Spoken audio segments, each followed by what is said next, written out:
on YouTube. Everyone's at home, everyone's feeling alone. It's time to get together and make life more spirited and more beautiful. We're kind of wrapped up in this fear-based living right now, and what a better time to look to the wisdom of the ages. What a better time to get together. What a better time to tune our minds, to tune our attitudes to a frequency that's helpful and solution-oriented, in the sense that we're showing up in a harmonious manner instead of getting wrapped up in all this noise, right? So, welcome to Street Level Spirituality.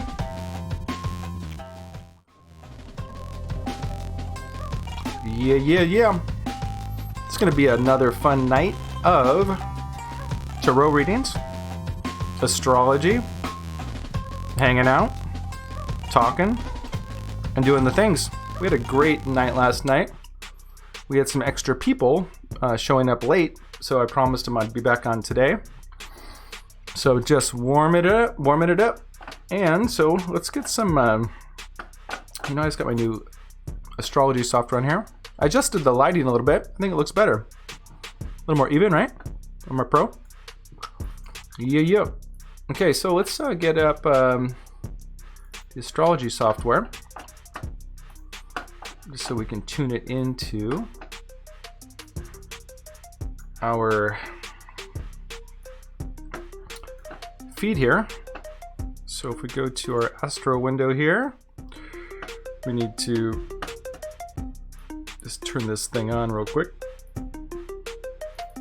It doesn't load automatically. Each time I turn on this software, I have to go in here and turn it on. So there we go. There is our astrology software. That is Miss Shelley's chart from yesterday. She's was a really wonderful supporter last night. Really appreciate you, Shelley. Thank you so much. So anyway, that's our. Let's check out our Astro split view. Yeah, there we go. Astro split view.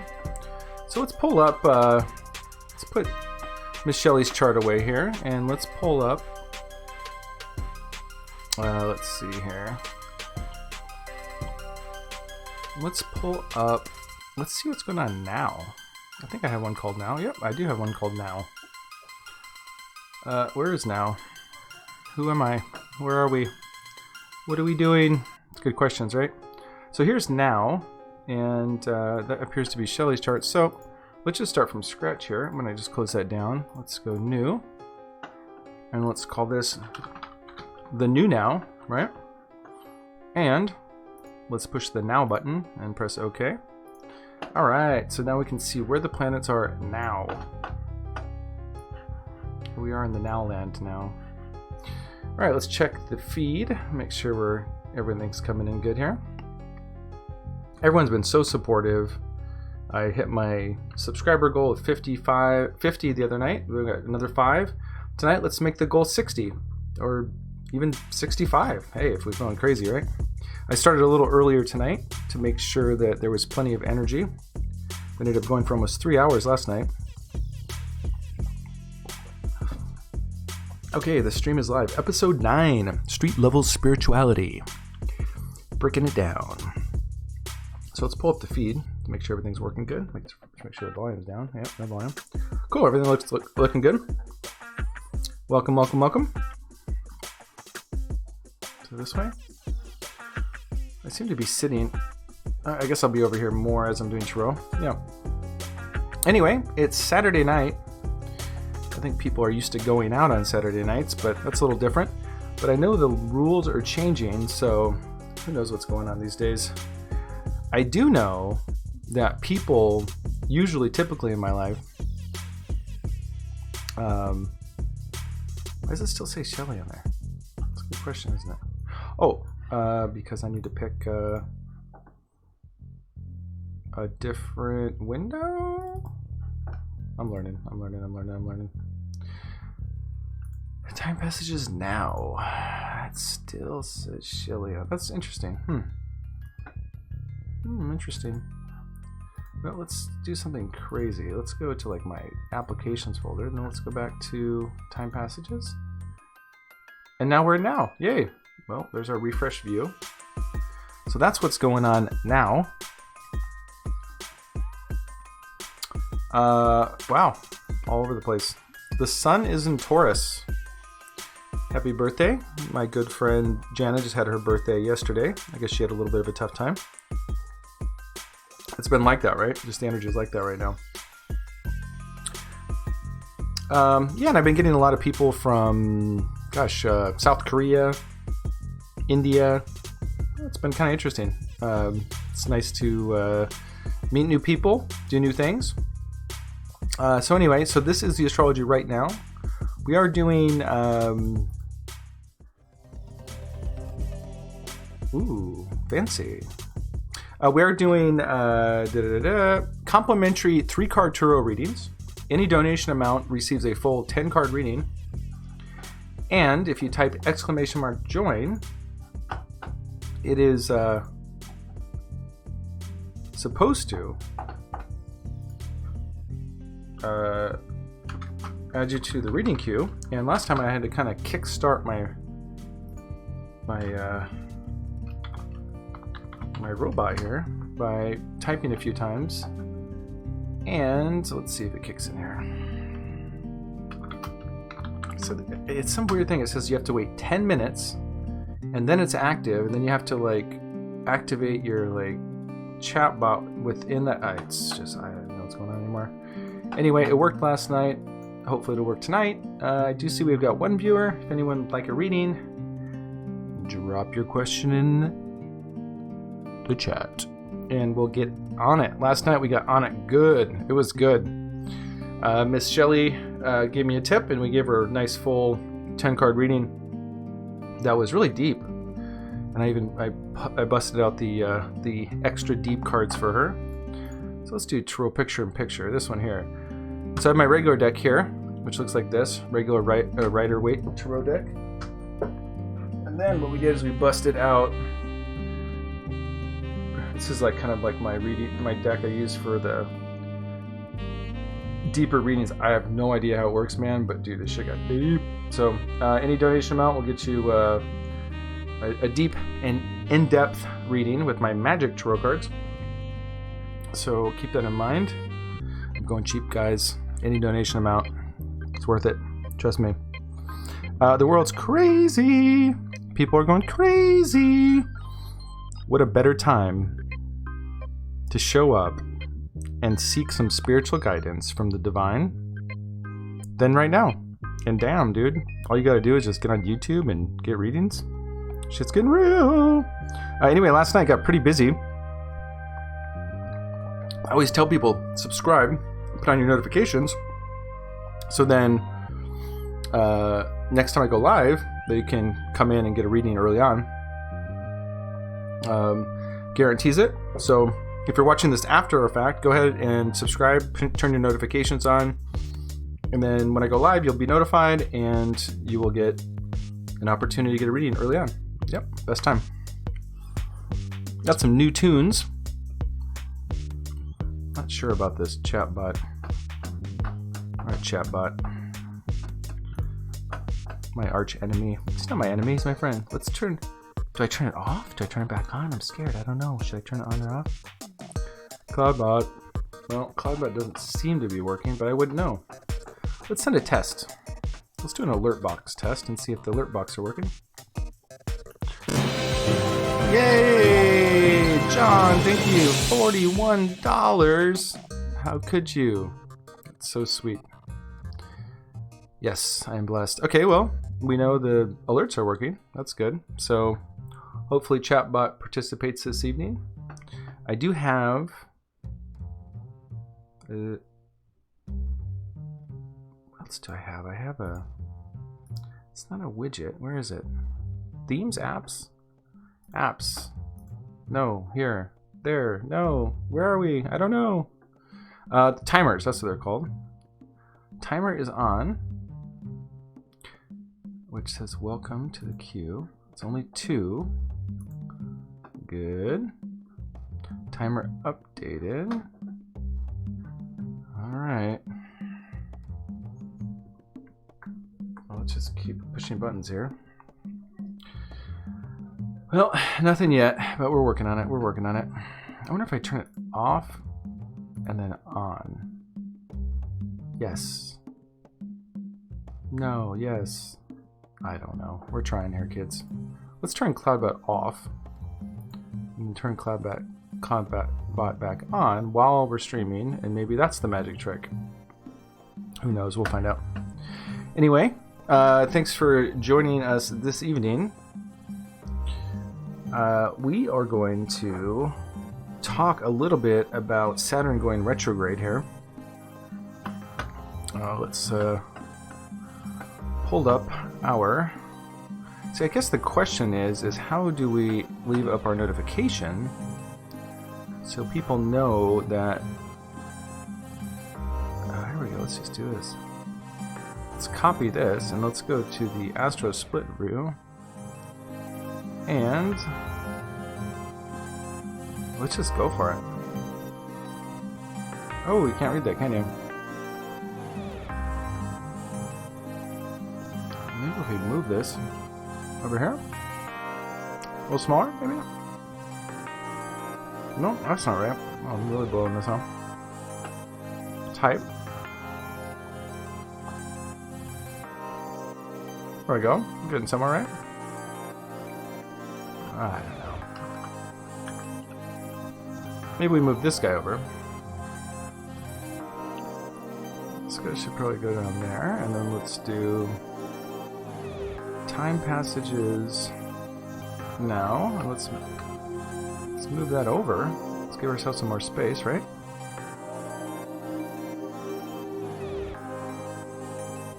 There we go. We don't need all that extra space, do we?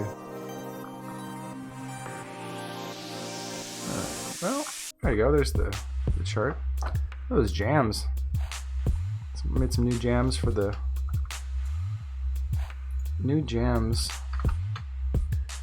show. And hopefully people can read that. There we go. At least people know what's going on there that way. That's good. All right, dialing it in. And then I had a pointer too. Ooh, that's what I need. I need my pointer. Let's see if we can find my pointer. We're gonna add an image source, and I don't have pointer on here, so let's do something else, and we'll call this pointer. I had it in my other setup, and it's very helpful. It's like basically a large mouse cursor, and it allows us to point at... See, now I gotta find this pointer. Where'd it go? YouTube. Let's go to Streamlabs Overlays. Social stream, starting, picture frame, away screen, Twitch banner, panel, ticker, no, not here, media, frames, panels, we're getting there, ticker, Twitch, no, still nothing here. Oh, did I lose my pointer? Where did you go? Facebook.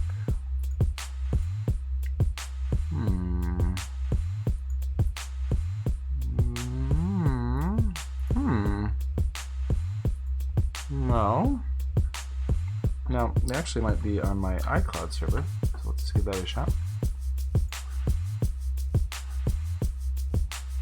Scroll down to iCloud Drive, Documents, SLS, which is Street Level Spirituality. Okay. We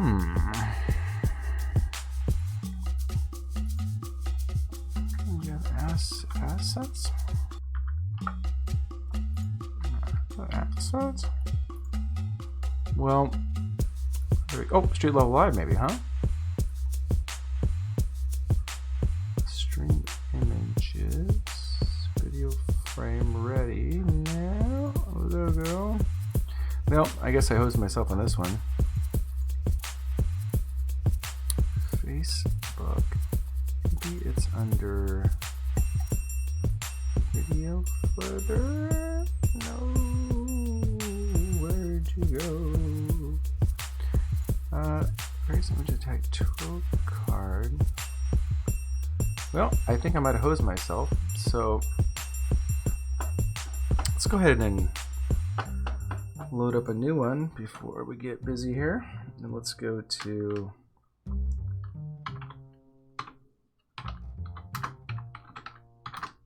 PNG. Let's just pull one up. There's zillions here. I don't know. Now, is it truly transparent? That is an image. It says it's transparent, but it's like it's hard to tell which ones are actually transparent.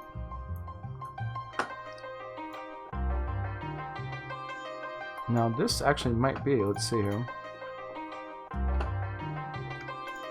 Let's put this where it should be.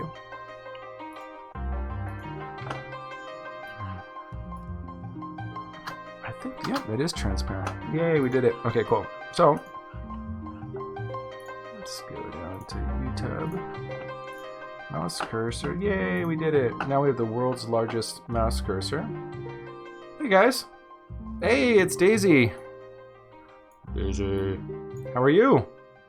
We're just putting a humongous pointer. Look how big this pointer is. We're putting a humongous pointer in here so we can move things around, point at things. That kind of works, right? So we're looking at Saturn right here, right at the bottom. And I'm doing good. We had a great session last night, and I promised some people I'd come back tonight. And I said, hey, if you subscribe, come back early, I'll be able to give you a reading. And it's Saturday night, Daisy. It's time to hang out. What are you doing? What you doing? I had a good day. It was productive. Played some video games. Had some fun. Played some video games with my son. Had a great time with that.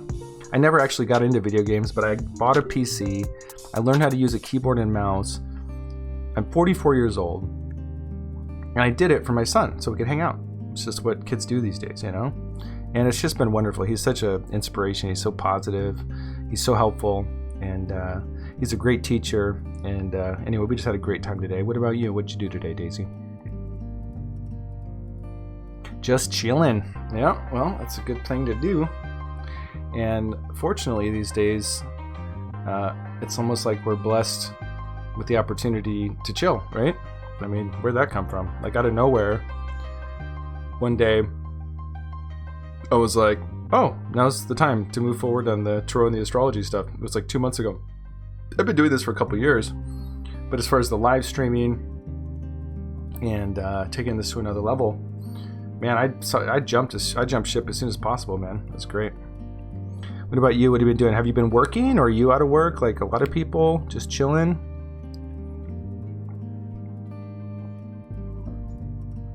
Been working on music, all this music I just made yesterday. Some new background music for the show. I wanted stuff that was more chill. I have a lot of music, but the music I make is a little weird, kind of wacky, spiritual, discovery, like super expressive. You know, I believe in the spirited life, right? Living spirited and expressive and playful and colorful and not judging what comes out.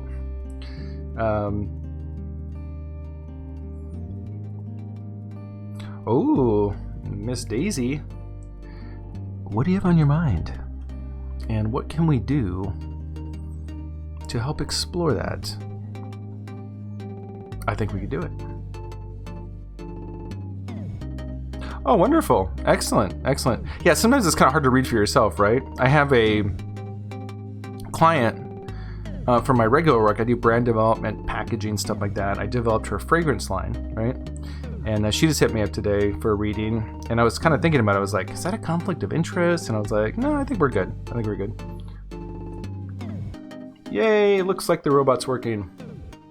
Yay. I've been trying to get this Streamlabs robot to... It sends these notifications and it adds people to the queue and all that stuff. Now, what brought you into tarot? And how's your tarot reading going? And what does it mean to you? Yay! There you go. That's how you do it.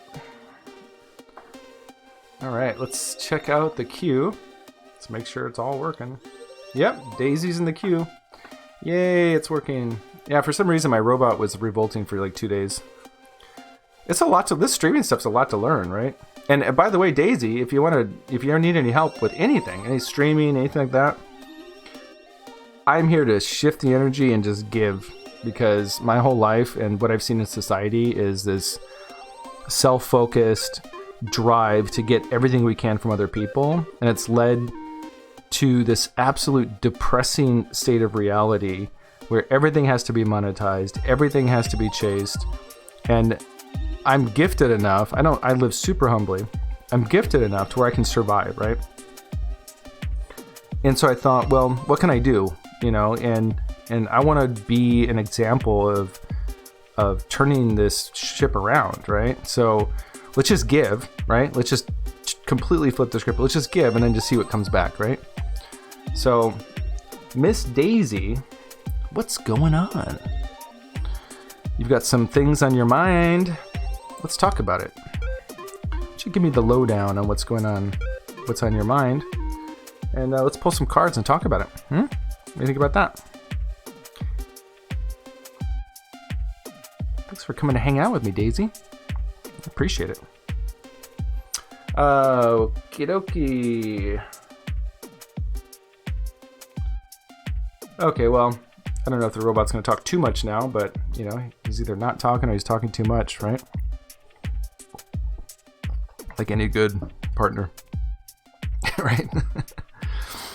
We're just talking about, why don't you pose your question, tell me what you're thinking about, we can get into it. And I was just talking about Saturn down here, so while you're posing your question, I am going to get back over here to our, I just want to play with my pointer, really, actually. We got Saturn here, look at, he's at 1 degree Aquarius. Saturn was in Capricorn right here, see this green line here? See that green line right there? So Saturn was cruising right through Capricorn here for a while. Just came out to Aquarius. As soon as he kisses Aquarius, then he's like, yo, I gotta chill. Golden. Ooh. Golden. Golden. You want to tune into Golden or what? What's going on with Golden? Give me an update on Golden. You've been talking to him, and are the vibes in the air? Are you feeling the love? Is he feeling the love? Where the vibes at, Daisy? Saturn kisses Aquarius, comes out of Capricorn, which is a real natural place for him. This is heavy shit, man. This is like government and old structures and blah, blah, blah, blah, blah.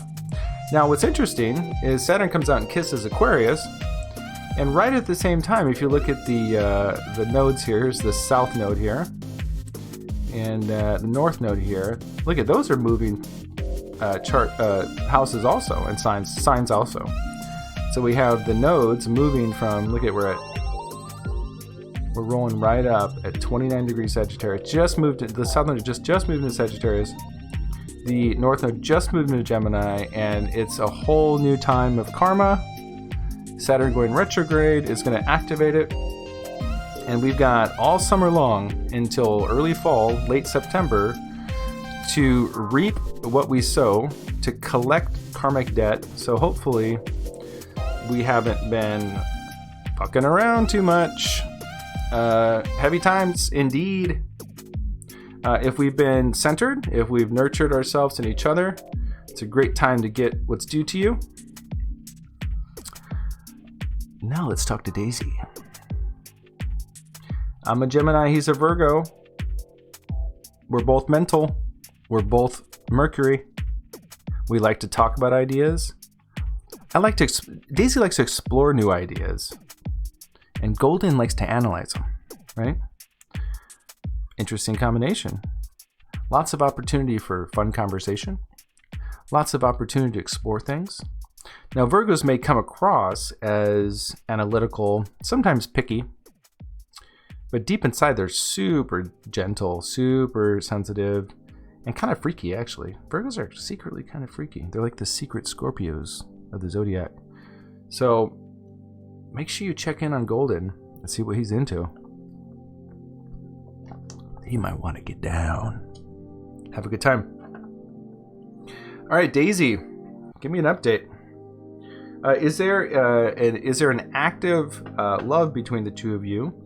Is it a friendship, or is it where are we at? Where are we at with things? And specifically, what are you looking for in your question in regards to Golden? My readings tend to be readings for spiritual growth, right? So with readings for spiritual growth, the readings tend to lean toward what's going to be in the best interest of everyone involved. If you're open to that, we can go there. I don't really have any power over it. That's just the way the cards work for me. I don't know why. And so let's get shuffling for Daisy here. And let's kick off this evening's readings. A little chit chat about Golden Daisy. Golden daisies. I have some daisies out front. I have white daisies. I have magenta daisies. I have white, magenta, and orange. That's what I have. I have orange, kind of golden orange daisies right next to my strawberries. So I do actually have golden daisies. And here I am talking to Daisy about Golden. Daisy says, it's a friendship, and I want to know what his true feelings are for me. But I feel like he feels the same way as I do. Okay, so a little bit of tension. Not sure where we're going. You enjoy each other's company. Now, is he kind of a sensitive guy who's not making the first moves, or what? Any commitment issues there? Where's he at? What's his history like?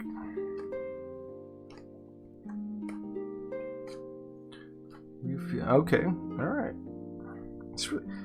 Relationships are so interesting. You can get so excited, right? It can be almost hard to see what's going on, right? Now let's talk to the cards here.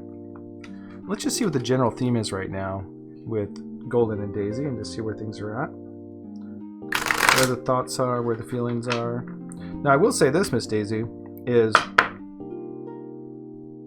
don't be afraid to be honest with how you feel, and I'll tell you why. Is if you're vulnerable and he's receptive, it's going to be amazing, right? If you're vulnerable and he's not receptive, then you know everything you need to know about the situation, right? So, dude, people respect you if you step up to the plate and be like, yo, dog, you gonna hook this up, Golden?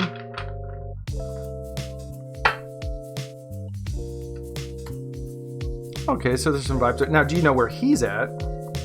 Because sometimes, I see this a lot in readings, is people aren't necessarily against having a relationship. They just don't they're either going through some sort of spiritual journey within themselves, right? Like right now for myself, I'm not really ready for a relationship. I just ended kind of a romantic connection with someone because they were ready and I wasn't.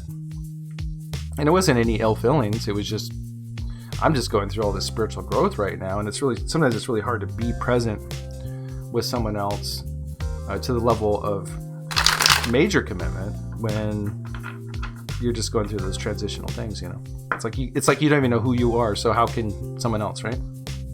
How can you really be there for someone else? So kind of tuning in to kind of where he's coming from will help you see things clear, right? Because you'd be like, yeah, okay, this guy's just been hanging out waiting for someone beautiful like me to show up, right? All right, well, apparently my robot is trying to make up for lost time. He's really excited about telling everyone to sign in. All right, let's tune in here. We got a reading for Miss Daisy. Now, what I'm going to do is I'm going to kick it up for you. And let's, how you feeling about, you want a full reading, Miss Daisy? If you want a full reading, why don't you kick down and tell me which pile you'd like. You want pile 1, pile 2, or pile 3? And we will get rocking. All right, Miss Daisy. There is deck number 1. We'll call that deck 2, and we'll call this deck 3. And it's all up to you. It's in your hands. Un, do, or tre. Which one would you like?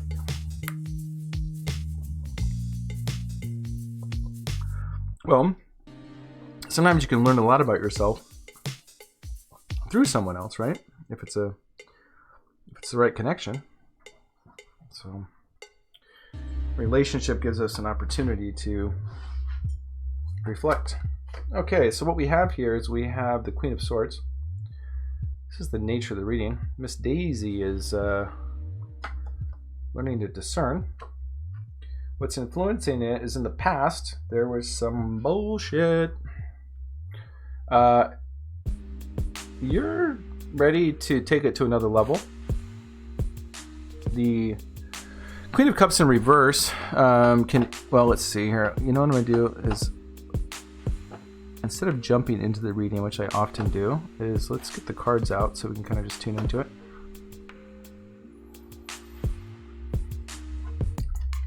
See what their message from the spiritual realms are. Let's see what's in the past here. Let's see what's subconsciously driving you here. Things are gonna take it slow. I can tell you that much right now. Take it slow. A little too much mental energy there. Tensions are releasing around you, which is great, right? Greatest hopes and greatest fears is that he's not gonna want to connect with you sexually or intimately. And then overcoming some obstacles. Let's okay, yeah. So there's kind of tackling some power balance stuff here. So let's just see what's going on here. Let's tune in. Let's tune in to Miss Daisy here. Okay, so Queen of Cups in reverse is.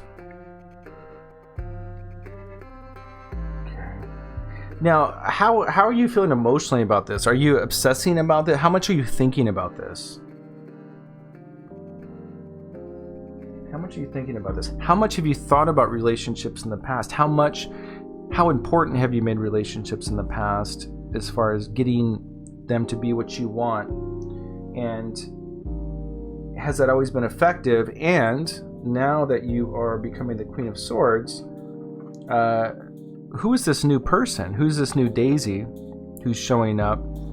Because this Daisy here this is a codependent energy. This is like in the past, I've kind of emotionally been a little too tied to relationship to meet my needs, right? And that's what's influencing you becoming the Queen of Swords. You're saying, I'm learning to discern. I'm learning to wield my sword properly. And I'm holding it in perfect balance. When I hold my sword in perfect balance, which is the mind, the mental activities, right? The sword is the mind. When I hold it in balance, it's almost like it's weightless, right? See how she has it? She's leaning it on her chair. It's fully supported. It's almost, there's no effort, right? So when we have that mental balance. Okay, so, it would be interesting to see where your Venus is or what planets you have in the 11th house or the 5th house. If you have any, sometimes people can get mixed up between love and friendships. If they have Venus in the 11th house, right? They just love their friends, right? So the romantic love that they feel and their friends are kind of one and the same, right? They're just like, I love you, and it's difficult to discern the difference between the two, right? So I'm not saying that's you, but it can be that way. So this is indicating, I'm just reading the cards, right? I'm just the messenger.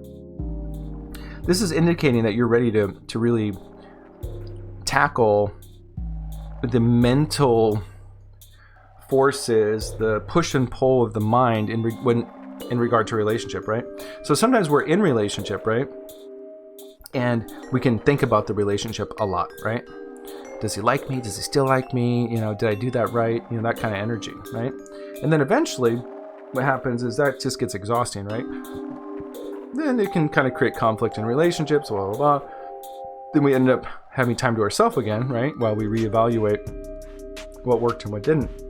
And then we come back into relationship and we try it again, right? So this is an indication here that you want to come into this relationship mentally balanced, right? And with good discernment, right? And to know ahead of time if you're making the right decisions, and to also that your emotions are balanced, and there's this codependent kind of energy from the past where we hope someone else is going to fulfill us, is kind of healed or redirected in a more positive way, right? So this typically comes from other areas of our life that are out of balance, right? So say, for instance, we don't have our finances dialed in, right? Then we can lean towards a partner, you know, out of, you know, just not knowing better or being ignorant of what we're feeling, right? Or, you know, we don't know how to soothe ourselves, right? So then it feels good to cuddle someone and it feels good, right? So if we're out of balance in those ways, then we emphasize and place a lot of energy and expectation on our partners. And then we end up having breakups and troubles and all that kind of stuff, right? So this is indicating that you're like, your level of maturity and your awareness in regarding the situation is very clear, right? So you're really stepping up to the plate and you're ready to move forward and be really clear, making good decisions, right? So, oh, you have your Venus and Taurus. Well, you know, that's going to also be, you know, you're going to have to really balance out, you know, and master the energy of Taurus. Taurus is super loving, super grounded, you know, like anyone's lucky to have a Taurus in their life, right? You know, balancing the Taurian energy is about learning to let go of materialism and recognize love for what it is, independent of what somebody gives you, so to say, right? So that's kind of the more basic version of Taurus. Okay, your message from the spiritual realms. This is from the angelic realms, right? This is what's going to kind of really free the situation or lubricate the situation to make sure that you can move forward, right? So the world in a reverse position is, it looks like there needs to be some sense of closure or completion with some energy from the past. So just keep that in mind as you're moving forward. If you're thinking about how things went in the past, if you're thinking about someone else, right? If there's some emotion, right? This kind of emotion here that's still unresolved, that needs to be completed, right? You don't want to bring, you know, your partner's energy or some sort of past emotion into a new relationship, right? You want to come in clean, fresh, and resolved, right? So that's your message from the spiritual realms.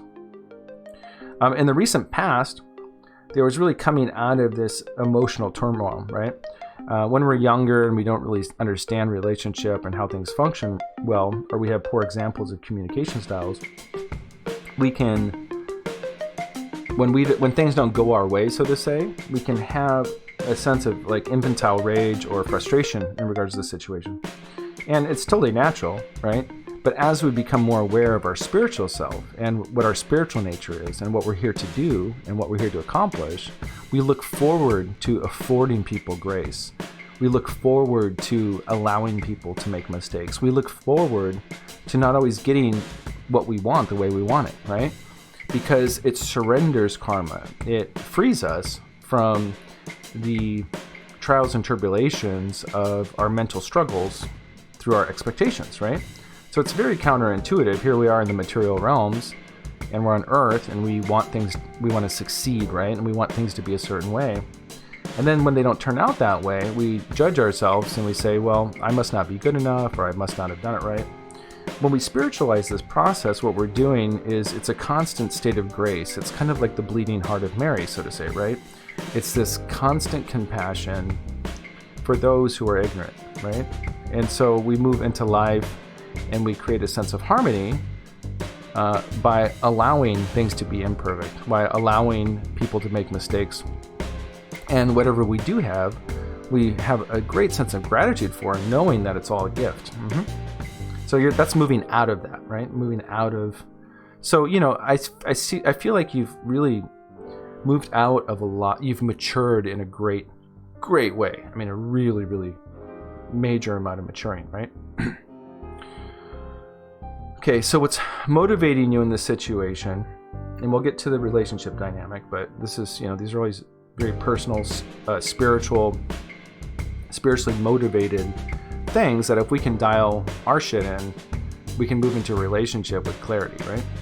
So I'm gonna take a sip here.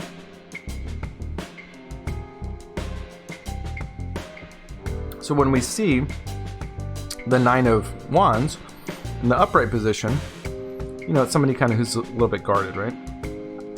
So subconsciously, you're recognizing that whatever all this past stuff, whether it's codependency or these kind of not getting what you want and kind of all this, it hasn't really given you what you wanted, so to say, right? So you're ready to move forward, right? Really be the master of your mind in a very gentle way and very discerning manner. And you're ready to take your guard down, you know? You're ready to move forward in a really beautiful way.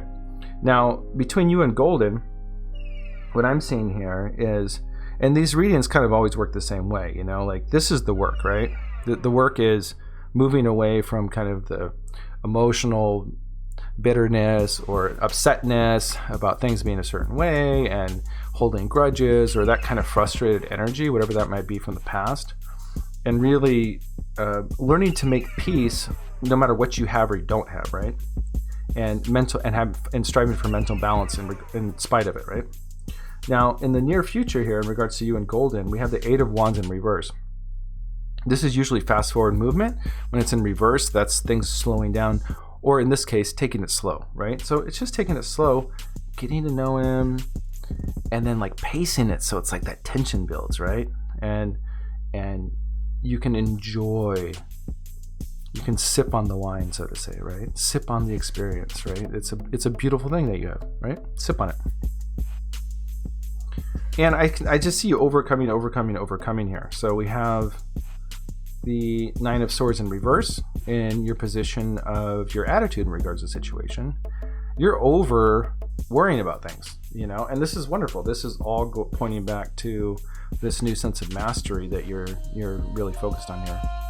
You're becoming very grounded in your mental powers and being able to wield your sword or being able to manage your mental processes so they don't consume you or overwhelm you or trigger you to have behaviors that agitate situations, right? You're affording more grace.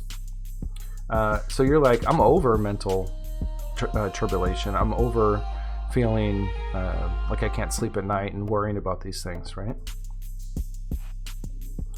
Now, in your immediate environment, this is what's around you. This has nothing to do with you directly. In your immediate environment around you, there's growing tensions, right? So this is something to be mindful of, and yet another indication of taking it slow, right? So I think what I'm seeing here is you don't want to bring the past, any of this past behavior into this new dynamic, because it's very, there's a sweet energy to it, and it's beautiful, and it's very gentle, and it's very fragile, right? So we have to be delicate, right? We don't hold a flower in our hand tightly, right? So, you know, imagine him like a flower, you know, a golden daisy, right? A poppy in your hand, and you have to keep your hand open a little bit, right? So it's not, you know, you want to hold him like this, right? You don't want to hold him like that, right? You want to hold him and support him, right? Without any pressures, or he's just floating in your hand, right? So you just want to hold Golden in your hand real lightly, like a baby bird or something, right? Just real gently, right? You don't want to squeeze it. You don't want to break it. If there's growing tensions, that means it's time to slow down, right? So it doesn't mean that it's between the two of you. It just means in general, the environment. It could mean that, hey, you know what? Maybe you have to take it slow while we're going through this whole virus thing and society's changing and shifting around. So maybe it's just a time to take it slow and really be able to discover who everyone is involved with us, right? So in your greatest hopes and greatest fears is the Ace of Wands. This is him not showing up with the love. You know, this is like, you know, you've flirted, you know, everything's feeling beautiful and you're ready to go, and you know, you went to dinner at 9 o'clock, you ate, you came back, you watched a movie for 30 minutes, and Daisy's like, all right, let's do this, you know, let's connect, right? And so your greatest hopes and greatest fears is that, you know, that you have to somehow help coerce the situation into him wanting to want you, and we don't need to worry about that, right? What we need to focus on is that the mental balances are in place so that he is feeling held gently, not tightly, right? Okay, so in the outcome card here is we have the Seven of Wands in reverse. Seven of Wands is typically a card of kind of someone trying to tackle or overcome something. There's a lot coming at them and they're kind of almost struggling to get through it. So Seven of Wands in the reverse position is kind of feeling overwhelmed by the situation. Now, again, I think this is more about facing the past, right? This is your spiritual message from the angelic realm. It says, don't bring the past into this, right? You bring this past into this situation, and you're going to feel like you're fighting something. It's almost like shadow boxing, right? That's not even there, because we apply expectations of how things should be, right? And so we don't want to do that. We just want to really get out of the things should be like this, and we went out and did this, so you know it should be like, no, we need to really embrace this perfect balance of our mind, so it's effortless, right? If we're feeling like we're obsessing or thinking about it a lot, then we haven't found that balance. The sword is heavy, right? We don't need a heavy sword, right? And if we've been trained in this kind of patterns our whole life, or we don't really know how to deal with it, it can be hard to navigate, right? So it's especially important here. Now, I will be honest with you. I do think that with the Devil card here, there's some purification of intention and expectation, you know? So the Devil card is, you know, it's kind of the card of addiction, you know? It's the card of needing things to be certain ways, or getting something out of situations that don't necessarily feed us in our spiritual realms, but they do in the material realms, right? But that's kind of short-lived, and it doesn't necessarily serve us in the long run, right? So, you know, we all have to face our own inner adversary, and we all have to know who we serve, right? And these are symbolic cards. Don't take this too intensely and too literally, but what's influencing this is, again, it's just about expectations, you know? So if you can, you know, let that bird be free and hold it gently, right? Without squeezing it, but just hold it and support it, you can overcome all this, right? So let's look at some numbers here and see what's coming up here. Okay, I've got, let's see, numbers here. 10, yeah, coming out of, you're over these patterns, you're just struggling with them a little bit. And it's important to be compassionate. So again, yeah, so reflecting inward. And I also have, you know, this is taking time. Everything here is about taking time, right? We don't want to rush something to create tensions on it, right? You want, now a lot of time, like I had a relationship one time, for instance, and there was a lot of anxiety towards the relationship. And I was great. Everything was great. But for her, it was like this constant, like, is everything okay? Did I do something wrong? That kind of thing. And that actually made the problems. You know, there wasn't problems other than that. You know, everything was fine, right? It was just this kind of, you know, checking in or you know, steps of anxiety that kind of create. So we don't want to create you want to go inward. You know, you want to take the time to yourself to make sure that whenever you're showing up, you meditate first or take a bath first or whatever it is. And if he senses that there's an expectation of something, it's not going to jive for him. He's just going to be like, no, I'm not feeling it. So in regard to, but you're totally ready. I mean, everything here indicates that you're ready to let up your guard. You're over the mental challenges, everything. So this is just about slowing down, right? So, well, I'm glad it's on point. I don't know you. I just see the cards and I read them, right? So, you know, I feel bad because the kind of work that I do, it's honest. You know what I mean? And I don't ever want to make people feel bad or anything like that. I want people to feel inspired, right? But I also believe that it's really important that we get to the root of things, because if you get to, it's like a fast track to real solutions and real happiness, right? You get right to the root, you fucking dig that shit out, and you move on and you spiritualize your life, you know? So that's what I'm here to do. Thank you so much for your patience. And then there you go. There's your Queen of Pentacles. So as your mind gets clear, your resources grow, right? And your resources are not just money. It's what you value, right? It's the way you see things, and that gives you the energy that manifests true material gains, right? Whether it's partnerships or anything like that. So these are your themes right here. You know, really, like I said, the sword, it's a big sword, right? The mind, it's a discernment. It can cut left or right, up or down, good or bad, right? When it's in balance, you can't feel the weight, right? So you know your mind is in perfect balance when you can't feel the weight of it, right? So just keep that in mind. And as you get into that state of Zen, right, and the water is still in the lake, then you can see the moon reflecting above it, right? That's how our emotions are. If the water is totally still, then you can see clearly your emotional nature, right? If the water is ripply, you can't see the reflection, right? So that's a symbology. So anyway, and as that clarity comes up, then again, then the material realms manifest that same peace and harmony into the material realms, right? So I would say at this point, it's just really all up to you, right? It's really all up to you. And, you know, chase people for the right reasons, you know, like make sure that they're legit.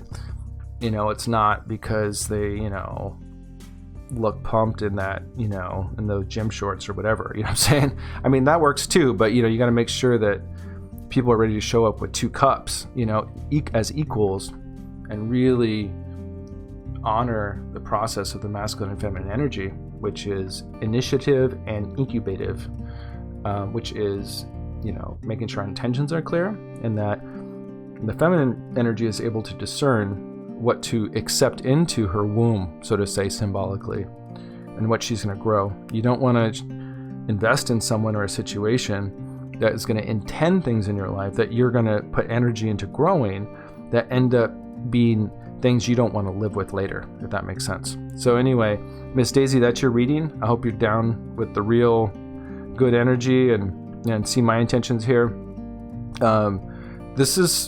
It's all in your hands, you know, and you can do it. You know, these are just, it's all in our mind, right? I mean, if you look at the world, there's nothing really going on, right? So you go out into the world and, you know, we wake up, we look at our phones, we have all these conversations with people, right?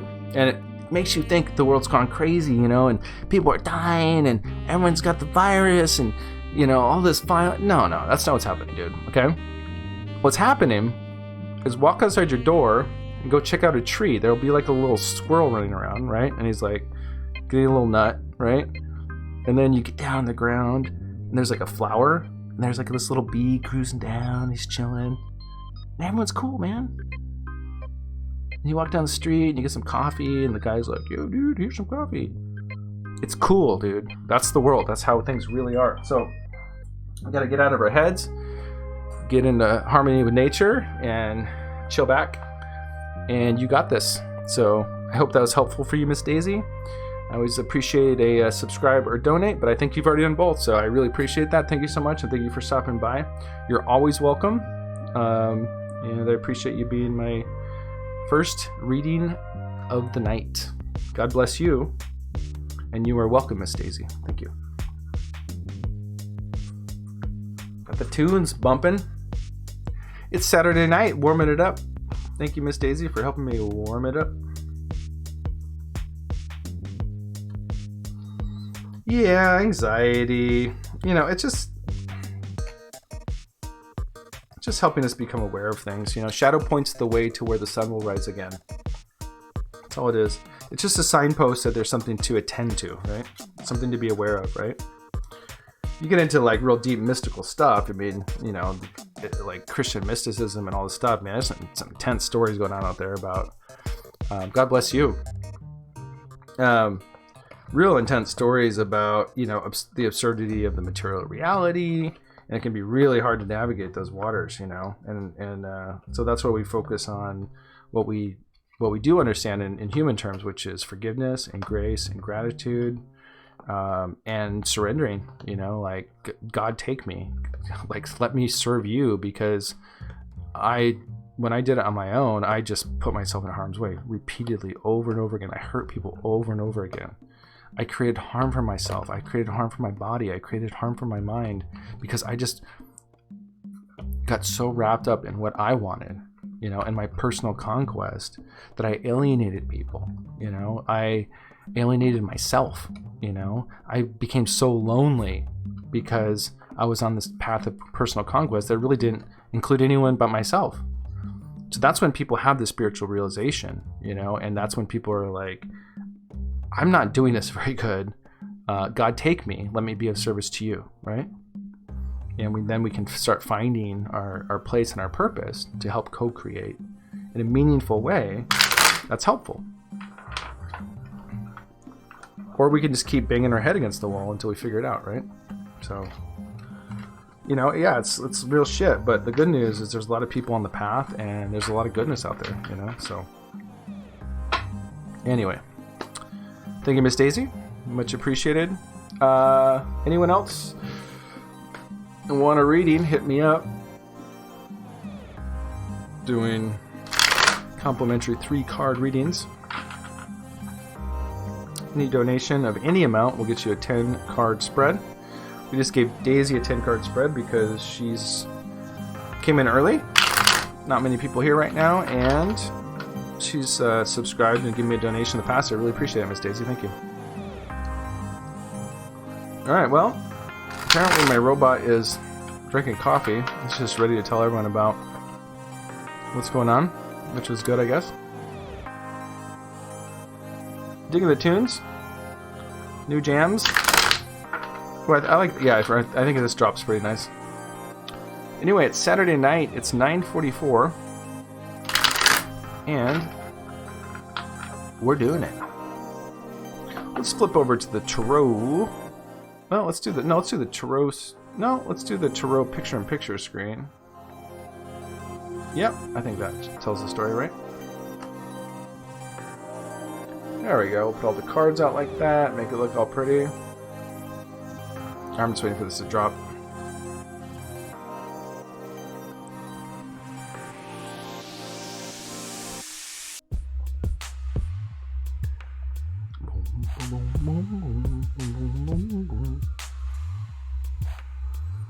That's pretty chill. I got on around 11 last night. I was up to almost 2 doing readings.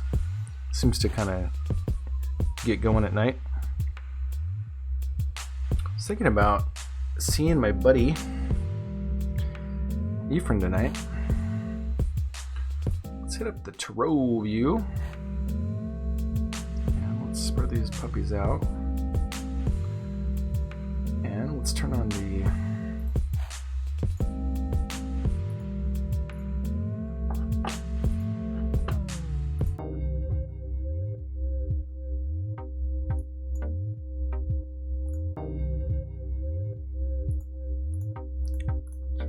off. Let's try tarot.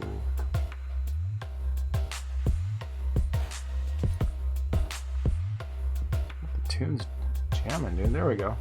That's a good setup, right? Anybody want a question? Just type !join. You'll be added to the reading queue. Great time. check in with my friend Efree.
Yo! Sneak attack. It's Street Level Spirituality coming at you. We just did a reading for Miss Daisy. She was asking about Golden. And so we just explored what's going on. It's Saturday night. Had some good readings last night. If anybody wants to enter the reading queue, it is !join lowercase one word, and you will be entered to win a free reading within 30 seconds, and you'll win because there's no one else in the queue. So get it. It's a little earlier than we usually stream. We usually stream, I guess we usually start maybe around now. We've been streaming for about an hour right now. 10, 11 o'clock at night. It tends to get busy right around midnight. As soon as all the wolves, vampires, and werewolves come out. Midnight energy. The moonlight. So, we're just about to work on the June 2020 videos. And, I'm trying to think about how I want to approach them. Last month, what we did is we went out. Oh no, we did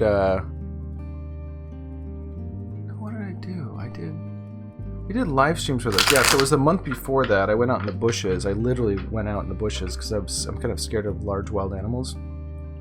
And did tarot readings in the middle of nowhere in the bushes. But fortunately, that was before snake season. Now it's rattlesnake season, so I don't know about that anymore. Anybody want a reading? Just type in !join, lowercase, one word. It'll put you in the reading queue. And let's clear out the queue. We did Miss Daisy. She is taken care of. How's everyone doing tonight? Hope everyone's doing well. Having a good time doing these readings. The mood lighting going. The midnight blue purple.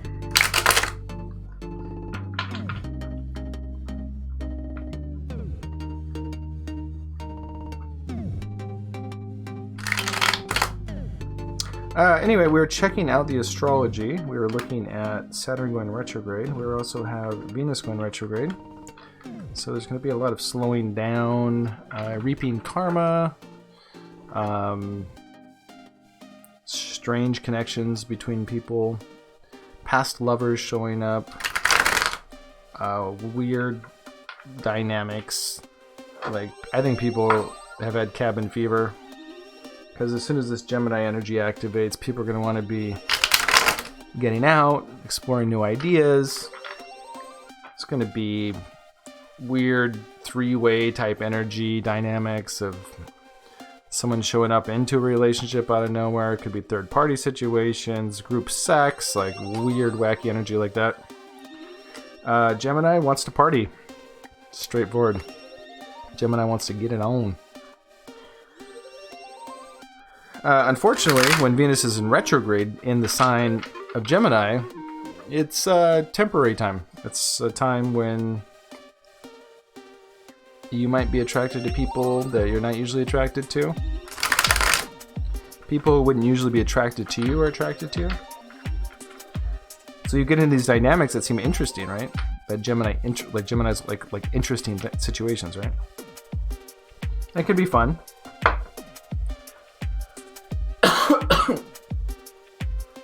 But then when things kind of even out again, at the end of June, you may not feel the same way about that person. And they may not feel the same way about you. I got in a relationship once in the middle of Venus retrograde, only one time. Well, one time that I know of, I guess, I should say.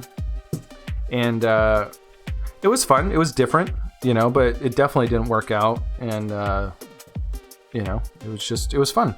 Good time. Right? Meet someone that's a little different. Explore things you wouldn't usually do. Maybe even talk about things you wouldn't usually talk about. And it's new and fresh and exciting, but maybe it's just more of a curiosity, right? That's the kind of energy with Venus and Gemini, right? So, anybody want a reading? Type in ! join, lowercase. It'll pop you in the reading queue. And let's go to the Astro split screen. We're looking at the astrology for right now. And let's see what we got going on.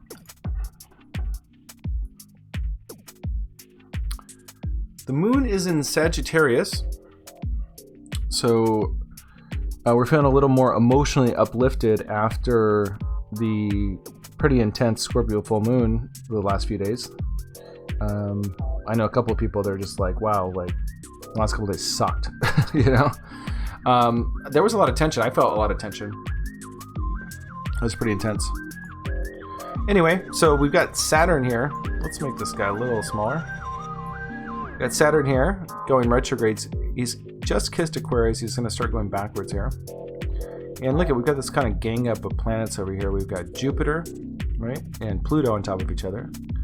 Jupiter's very expansive. It's in the sign of Capricorn.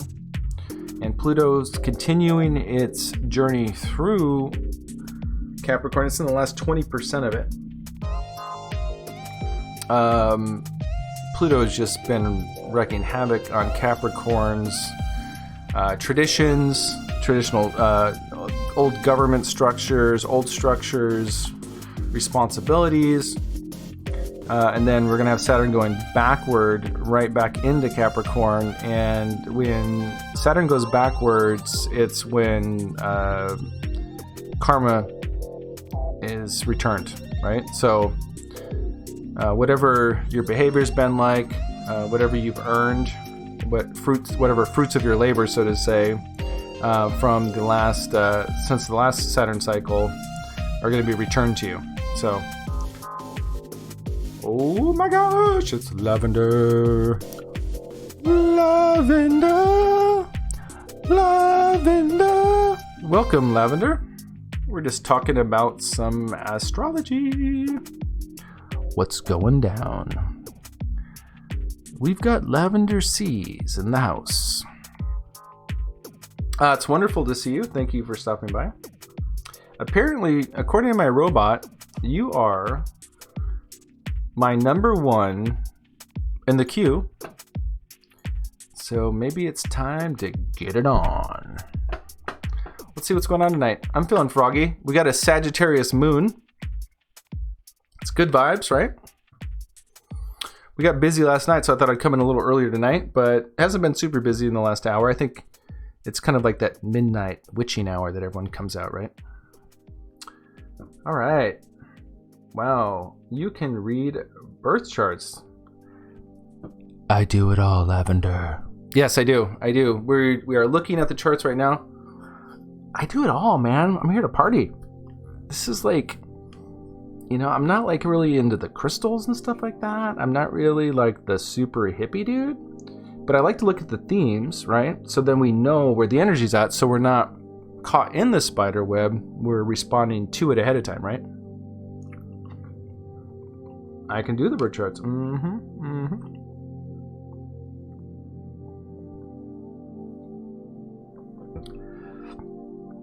I absolutely can. I can. It's just slow enough that we can do it. Good timing. What I need is your time of birth, place of birth, and time of birth and your birth date. Yeah. So I don't know if you want to send it publicly. If you want to send it privately, you can send it to StreetLevel.Spirituality@gmail.com, and I will take a few minutes to start putting together a birth chart for you, and we can talk a little bit about that. Yeah, it's cool. Dude, I want to have fun, man. I don't know what everyone else is doing, man. Sitting around, freaking out about the virus. Fuck that. I ain't into that. No way, Jose. I'm here for the spirit. Let's get informed. Let's do it, right? March 28, 1990 at 9:15 a.m. Well, there you go. That's simple enough. Okay, got it. Well, what I can do here is I can do a little screenshot. So I have the screenshot, so once you go ahead and retract it, and then everything's just nice and dandy. Okay, so just give me a minute here. It takes a few minutes for me to do all the laboratory work here. Let's make a new chart. This is for Miss Lavender Seas. Yep. Okay, Miss Lavender Seas, we are going to put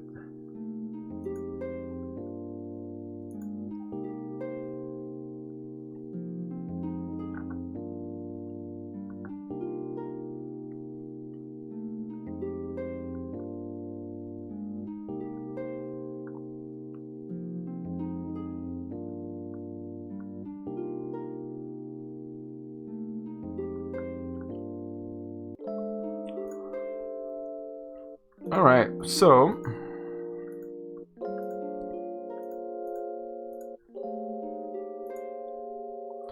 okay, so I put Singapore. I just need to make sure that's in the right time zone. So if that sounds correct, if the city and country works good, then we'll move forward there. If there is a city that is different than the country, let me know, and I'll change it. Birth date.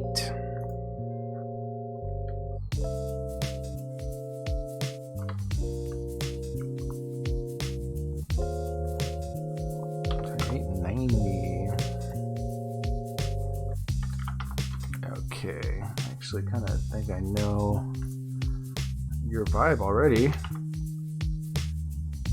based on your birthday. Okay, 9:15 a.m. Looking good. All right. This lavender seas. Well, what the hell's going on? You're a very conscious person. You're very aware. You're very in the world.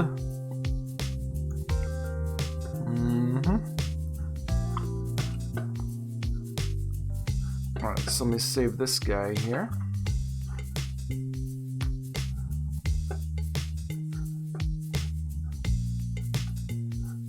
Replace that guy here. Let me save this here.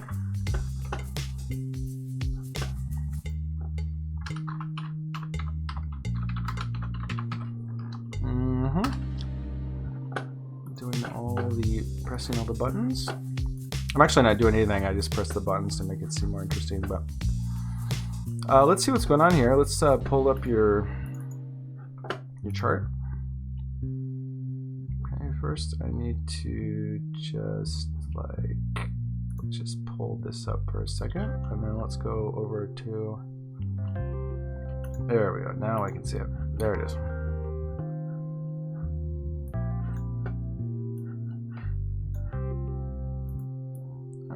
Scale this up a little bit. Positioning's a little off, so let's move this guy over. It's not a perfect science, but just give me a minute here and we'll have it all kind of dialed in.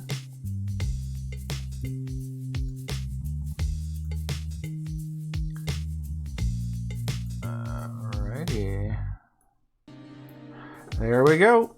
Miss Lavender Seas. Alright, well, here you are. I tried to block any personal information, too much personal information there. Okay, so as you probably know, you have an Aries sun, you have an Aries moon, and you have a Taurus rising. Obviously, Aries is very fiery. Your true nature and your emotional nature seem to function as one. And what I'm going to do is, I'm going to get my point. Where'd my pointer go? Where is my pointer? Oh, there it is. Yay, look. Yay. So over here, you have your sun sign, right? And it's in Aries at 7 degrees. It's in the 12th house. And your moon's in the 12th house and your Mercury's in the 12th house. So this is really interesting because the 12th house can make you feel... Like the 12th house is the end of the zodiac, right? So it's kind of like, you know, deep, kind of end of the line kind of energy, right? It's like dealing with death. It's dealing with transition. It's that last transitional point between to where the zodiac starts again, right? So it's interesting that you have it in Aries because Aries is kind of the beginning of the zodiac, but you have the beginning of the zodiac and the last step of the zodiac, right? So you kind of have this weird gray area here where you're hyper conscious. You have a lot of planets in the top of your chart. You're very conscious. You're very active in the world. Yet you have this real strange kind of hybrid reality of kind of this Aries, driven energy in this very mystical Piscean placement, right? So very interesting placement here.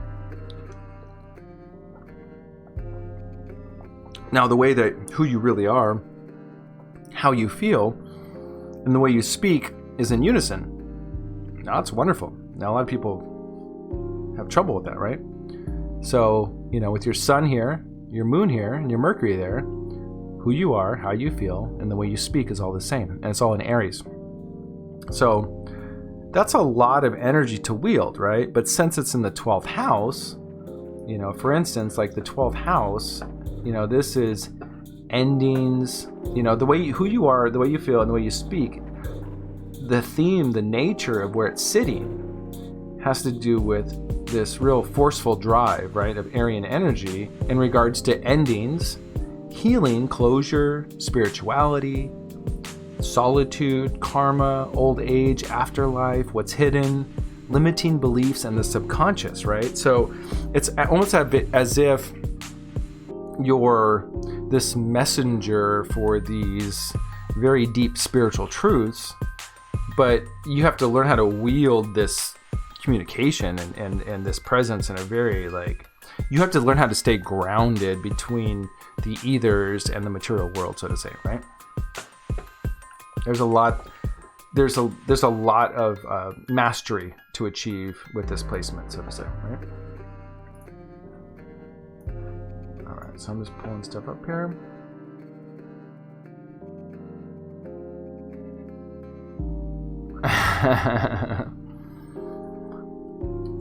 About your marriage or future spouse. Well, you've got Pluto in your 7th house of relationships.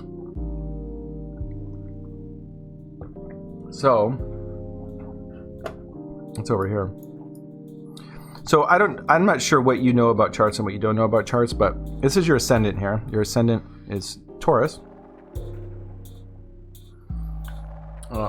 This is the 1st house. This is the house of self, right? This is who you are, your true nature, right? Now, these bottom 6 houses here have to do with you. This is you, your 1st house. This is your resources. This is how you communicate in siblings. The 4th house is home and family, right? 5 is kind of like your creativity and playfulness and sexuality. And then the 6th house is kind of like daily routines and your health, right? And then everything opposite these 6 houses above it are the antithesis or the polarity to that, right? So if this is your 1st house and this is about you, then you go across here to the other 180 degrees to the 7th house, and that's going to be about relationships, right? Other people, right? You, others, right? So, and then it goes the same way throughout. So here's the 2nd house is your resources, your values, your material goods, what you have to work with, right?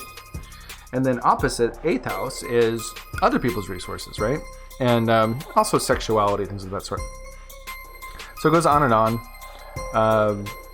3rd house is communication, the way you communicate, all that stuff. And then here's the world, right? How you communicate with the world, your philosophy, right? 4th house is home. 10th house is career. So private world, outer world. And it goes on and on and on. So anyway, so that's how the houses work, right? So over here in your 7th house, let's see, this is your relationships or marriage partners, right? So this is Scorpio and a little bit of Sagittarius here. Now, being a Aries, you know, let's look up Scorpio or Sagittarius for you. So Aries, you know, Scorpio's, yeah, it's not a great connection romantically, but Sagittarius sure is. That's 93% compatibility. So, you know, you might really benefit in a relationship. See this upper area here? You might really benefit in a relationship with a 1st deacon Sagittarius, right? Hey, Abanish. Yeah, absolutely. You can get a reading. Why don't you just type in lowercase ! join, one word, and it'll put you in the reading queue. Let's check out the reading queue. Make sure we're not missing anyone. Lavender's up right now. And then Avinash. Yep. If you want to join the queue, just type ! join. Like this. I'll give you an example. Just type that and it'll put you in the queue. Gotcha? We're just looking over her chart in a minute, and if you want to hang out, Lavender, what I can do is talk a little bit more about your chart here, give him a reading, and then we can do some more. And so, Avinash, just give us a couple minutes here, and we'll get right to it. In the meantime, why don't you formulate a question? If it's love, if it's just spiritual growth. I do readings for spiritual growth, so the cards tend to speak to what it's going to take for us to kind of align ourselves spiritually to create the most harmonious solution moving forward in regards to the questions that we have. It's not always what we want to hear, but it's what's best for the situation for everybody involved to create the most harmony available. So if you're open to that, I'm happy to give you a reading. Formulate a question. If you know your astrology sign, your sun sign, your moon sign, your rising sign, your Venus, anything like that, share that with me so I get an indication of where you're coming from, especially your ascendant or rising sign if you know it. And if you don't know any of it, no problem. But usually, yeah. So anyway, but yeah, just to give you a quick overview here is in regards to your chart here is, somebody who's an early Sagittarius might be a really nice partner for you because you have real high level, like a 93% level of compatibility. The only issues, great sexual chemistry, great harmony. There's commitment issues sometimes with Sagittarius. And then you have really transformative energy with Scorpio, and, Pluto's the natal planet of the sign of Scorpio. So very deep transformation in relationships with other people. They may lift you up, they may break you apart and put you back together again. You're a very deeply intuitive and spiritual person with this nature in your 12th house. I mean, wow. And Aries, I mean, really interesting. And then you have this really powerful energy up here in your 10th house of career, right? So you have Venus, the way you love, your aesthetic value, right? And it's all in Aquarius. So you're the kind of person who could really go out in the world and really look out for the group consciousness and work around groups of people. And again, you have this other kind of stellium here of Mars and Venus together here in your future, in your North Node. So it's very important that you may be the kind of person who feels really safe and comfortable at home, but it's really important that you get out there in the world and really work with groups of people and balancing the masculine and feminine energy. You have this with the Venus and the Mars here. And you have this very spiritualized and very honest and no bullshit kind of energy coming from your 12th house here. So, I mean, your life is very transformative. You do have Jupiter in the 2nd house, so you might be very fortunate with resources coming your way, which is really great. You have Saturn. You have some past life karma with spirituality, maybe Egyptian past lives, Atlantean past lives, things like that, where there's karma around spirituality. So it's basically, the idea is like, so say for instance, like what I do with street level spirituality, it's not about religion. I study religion. I've studied religion for my entire life. I've read almost everything you can imagine, right? I understand the origins of Christianity. I understand the origins of all religion. I understand even speculative prehistory and all that stuff, and I've been studying this for years. So, but I don't give a shit about that. I really don't. I don't give a shit about the dogmas. I don't give a shit about what you should do, what you shouldn't do. I promote street level spirituality as what is going to take for us to live a more spirited life. It's practical spirituality. It's like, I need to brush my fucking teeth, right? I need to make sure my underwear are clean, and then I can start looking at what I'm eating, and then I can look at how my attitude is with people, and then I can look at my relationships, right? And then I can start taking it to another level where spirituality isn't an intellectual process, right? It's living with spirit. It's helping people. It's getting over my own shit. It's conquering my own inner adversary, right? It's not doctrine. It's not dogma. It's not all that shit, right? So people who had past lives in Egypt, Atlantis, stuff like that, there was a lot of working through these dogmas about belief systems and things like that. And there may be a little bit of karma here in the 12th house. So whatever this is, whatever energy you're wielding with this Aryan energy, it's very intense energy. You need to be extremely responsible with it, and especially in regard to your philosophy. And I mean, you have Neptune there too. All this is in Capricorn, so this whole area of your life has been majorly transformed over the last 6 years and up until next so many years, because this is intense. An intense area up here in the Capricorn. So I'm going to take a break here. I'm going to give Avinash a reading. Thank you very much, Lavender. And if you hang out or if you come back, we can talk about getting you a chart or some interpretations for your chart, so you can look some stuff up. So thank you for your patience. We are going to go over to the main view. Thank you for tuning in. This is Street Level Spirituality on a Saturday night. We have our friend Avinash Kaur. I'm horrible at pronouncing names, but I'm great at hanging out if you guys want to hang out. Avinash, let's see. Does he have a question here? Okay, I don't see a question. Avinash, what part of your life would you like some insight in, some spiritual guidance in? Is it a relationship? Is it in regard to your career? Are you just not really knowing where to go next? Are you looking for some clarity in your spiritual growth? How can I help you tonight? Oh, here it is. He was just writing it all when I was asking. Okay, hi, my question is about my married life. I'm going through a really dark phase as my husband is not speaking to me in the last 4 months. I want to know whether there is a future in the relationship. Are you guys living in the same house right now, Avinash? And what's your astrology sign?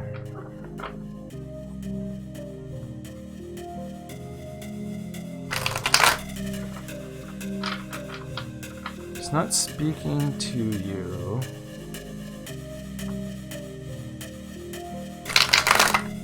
Sorry, there's a little bit of a delay, so when you write me, I can see it sooner than you're going to hear me respond, so I apologize for that. I think it's about 20 seconds or something like that, so... Okay, so you guys are not living in the same house. What is your sign and what his sign? What's his sign?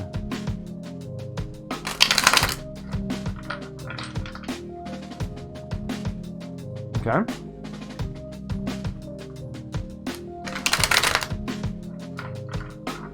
And are you currently separated? Or is he just traveling and you guys haven't talked?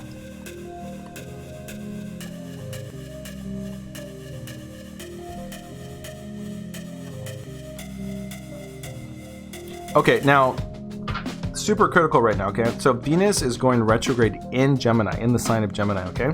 That's a time of deep reflection, okay? So I'll tell you, first and foremost, whatever he's going through, when people go through spiritual transformations, they're not ready to move forward with anything, okay? So keep in mind right now that there's two things happening. There's a few different things happening, but two things are Venus is going retrograde. That means the way we love, our love nature, who we love, what we love, all that is up for evaluation. And when it goes backwards, it's when we go inward and reflect on those things, right? So if he's a Gemini, that means this is up for him. This is the time in his life where he's going to take and really reevaluate. There's nothing you can do about that, okay? But when people go through those transformations, they're not ready to make decisions. So he's not going to have an answer for you right now. Gemini's going to be going backwards from the middle of this month until the end of June, okay? So you're going to have a 6 to 7 to 8 week period here where you're going to have to just let it be, okay? And not put pressure on the situation and allow him to experience what he needs to experience to make that decision. Now, your happiness, your purpose, your fulfillment is not dependent upon him and his decisions. So you are not a slave to him. You are not a slave to the situation. Emotionally, where it gets into the details is the material stuff, okay? So you have responsibilities together, you have shared finances, you have sexual relations, all those things. Those are things that actually affect your life. But you need to delineate and separate the material realm from your spiritual realm. In your spiritual realm, you are okay and you always will be okay. You are eternal, you were never born spiritually, so you'll never die spiritually, okay? You are eternal, okay? So just at least live with that peace so that you don't have to worry about that, okay? Fundamentally, you're okay, you always have been okay, and you always will be okay, okay? So let's start there, okay? You're gonna have to cool it off. You're gonna have to cool it off for, like I said, 6 to 8 weeks and just let it be. Let him go through his process. Because if you apply pressure right now while he's going through this deep reflection on how he really feels, it's just gonna make a mess. Now, in general, if people can work things out in marriage, I always recommend it because, we have to grow at some point. Why not now, right? So, but who knows what the path is for everyone involved. I'm going to pull some cards for you. I'll pull a 3-card reading. If for some reason you want a full or 10-card reading, I can transition at any time. I just ask some donation of some amount to do a full reading. It just takes me longer. It's more energy. It's there for you if you'd like it. Let me know. I'm sorry you're going through this. I've been through it. I was divorced. It sucked. It's horrible. But 99% of it was in my head. It wasn't like somebody was hurting me. Yeah, well, you gotta find those little things that make you happy and kind of restructure your foundation so it's not so dependent on other people's behavior, right? So anyway, I'm asking Spirit to guide us on this. I'll pull 3 cards for you. We'll try to get some basic concept of what's going on and how it feels. Like I said, you are beautiful, you are perfect, and has nothing to do with anyone else's behavior or anyone else's personal issues, okay? So, all right, let's check these cards out. Now, Avinash, once you pick, you're going to pick stack 1, stack 2, or stack 3, okay? So let's flip you over down to the tarot view here. And it's up to you. There's 1. This is 2. And this is 3. You get to choose your own adventure. Would you like 1, 2, or 3? Let's see what's going on.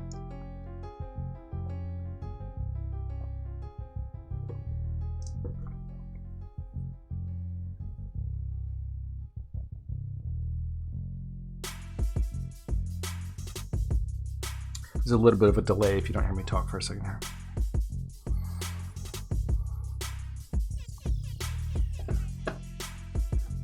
And we'll get tuned in here. Let's see what's going on here. I'm going to just turn off this text here. Voila. Number 3 it is. Okay, Avinash. What message does Spirit have to help Avinash get clearer about the situation and to position herself in a manner that is going to be of the highest benefit to herself and everyone involved?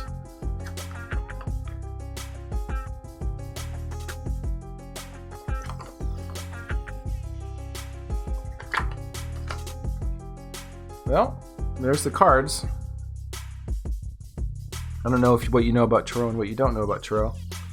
Let's see what this is about.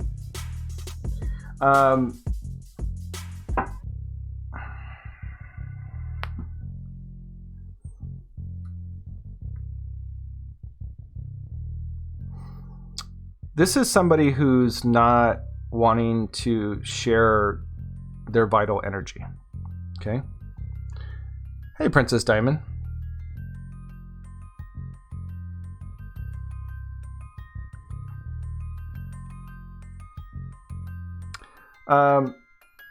You know, this is like a hard job sometimes because it's hard to explain these things, right? It's hard to explain why, and it's a deep sense of responsibility when you're asking questions that are such a personal nature and that affect people's lives, right? So I take this very seriously. I'm going to just tell you what I see as far as the cards, and you can put it together the way you want, okay?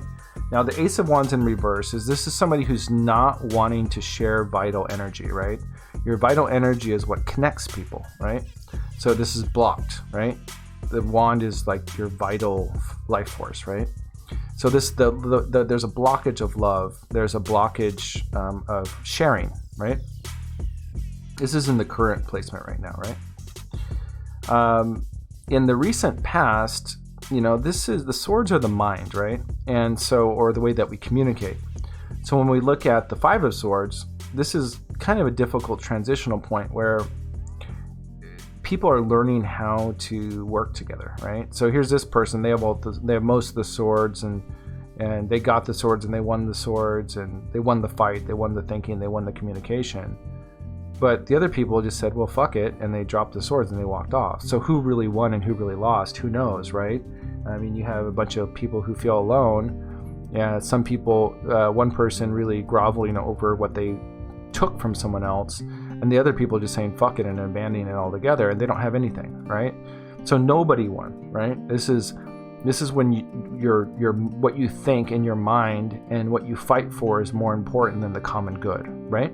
So this is the past. This is the recent past, right? So this is when we learn through experience that the things that we cherish and hold sometimes aren't more important. Us being right isn't always more important than the harmony of everyone's well-being, right? So this is a maturing, right? But we never learn. The only way to learn this is by going through it, right? So this is a tough one. You know what I mean? I mean, I've been in graphic design my whole life. I worked for big companies. I got a big ego for a while, you know, and it was really hard for me to delineate and to know the difference between what was my skill and my ability level and what was just simply holding something over someone's head, right? But it was a process of refinement. It took me a long time to, you know, acknowledge areas that I had great talent, and you have to honor that, right? But also, how do you honor other people when you're strong or you have strengths in something, right? So somebody might be a really good communicator, right? And then someone else isn't. Well, we don't make them feel bad they're not a good communicator. We help them communicate because we have a skill or an ability that we're blessed with, right? Or that we've developed, right? So this is somebody who's learning the hard way that it's not more important to be right or to be superior, right? In the way that we think and our beliefs over the physical reality of a human being in need of love and support, right? So this isn't. I'm not going to sugarcoat it. This is intense energy you're going through, but it's also transformative. And you know, as much as it's sad that the material world is temporary, all things in the material world are temporary, and therefore cannot be what we are. We are persistent consciousness, right? That's the sad part. But the good news about that is that it's temporary, right? You're not going to. These life lessons and experiences don't last forever, you know, and they're always to point us in the right direction, right? So let's not focus too much on the negative here. Let's just acknowledge what we need to move through here and move forward, right? Okay. Now, I mean, I can't sugarcoat this at all. I mean, this is the tower, you know, and if you look at the tower, this is lightning hits the tower. It's like from heavens. It explodes, it breaks, everyone falls, and it collapses. The structure is broken and it's permanent. That's the tower, okay? So that's in the upcoming future. I don't think that he wants to connect. I really don't think he wants to connect. And, you know, and I looked for a clarifier on the tower. Why? And it's again, just like the Ace of Wands, it's the King of Wands upside down. He doesn't want to connect. And I wish I could make it I wish I could fluff it up for you or something. He doesn't want to connect. So I don't know what else to tell you. Now, what I can do is I usually only do a 3-card reading.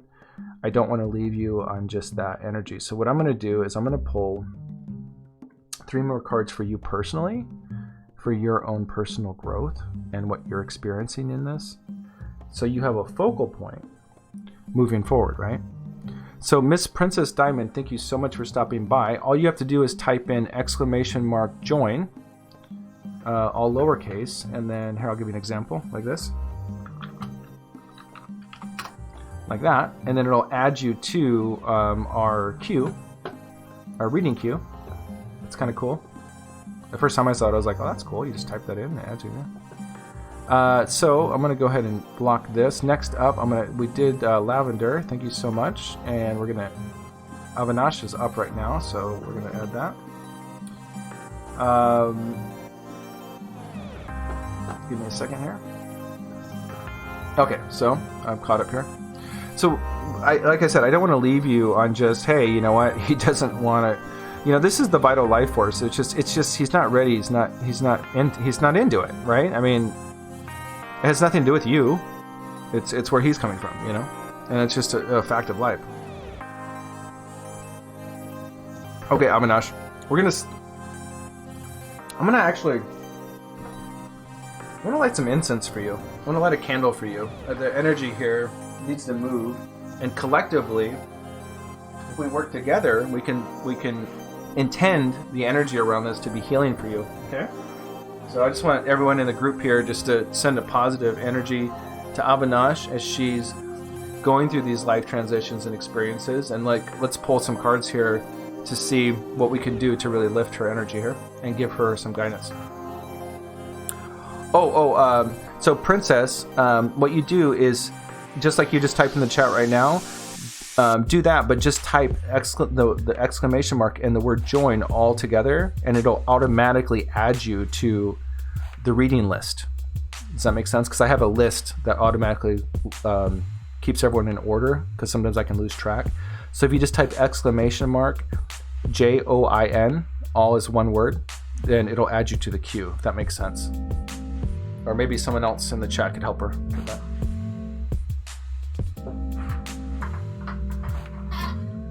Okay, so we're going to spend a little time with Avinash here, because we need to really know that she needs to really feel that she's in a safe space and that she has support around here, so we don't forget.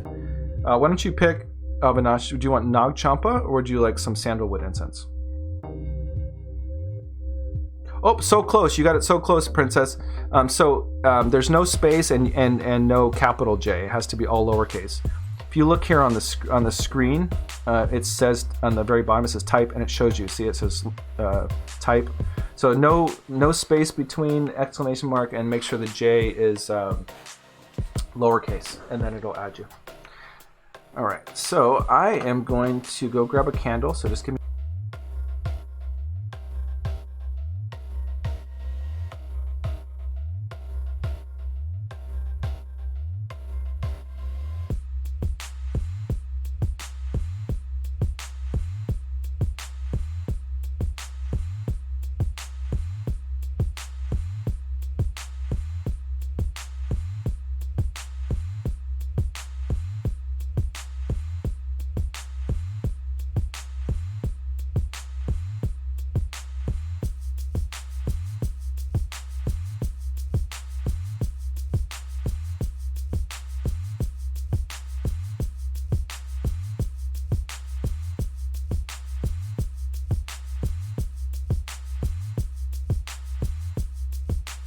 Okay, I'm back.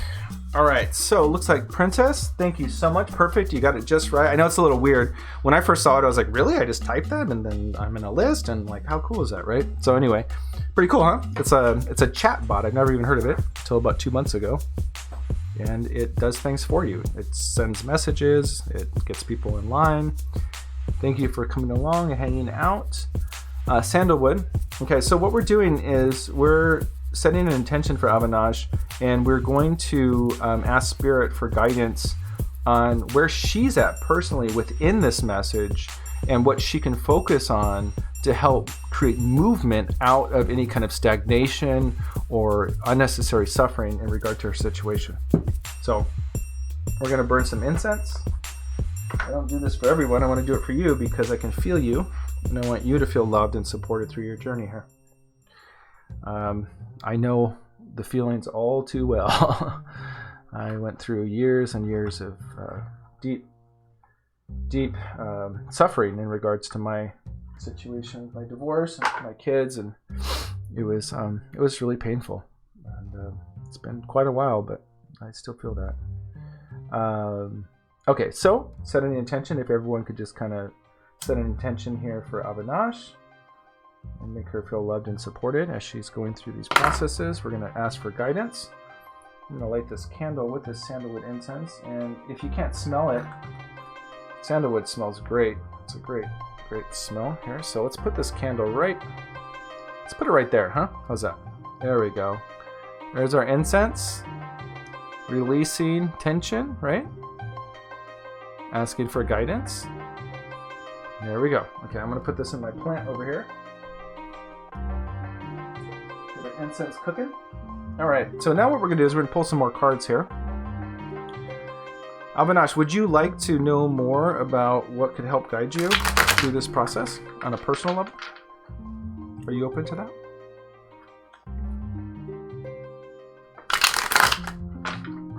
I want to make sure that you're feeling open to this.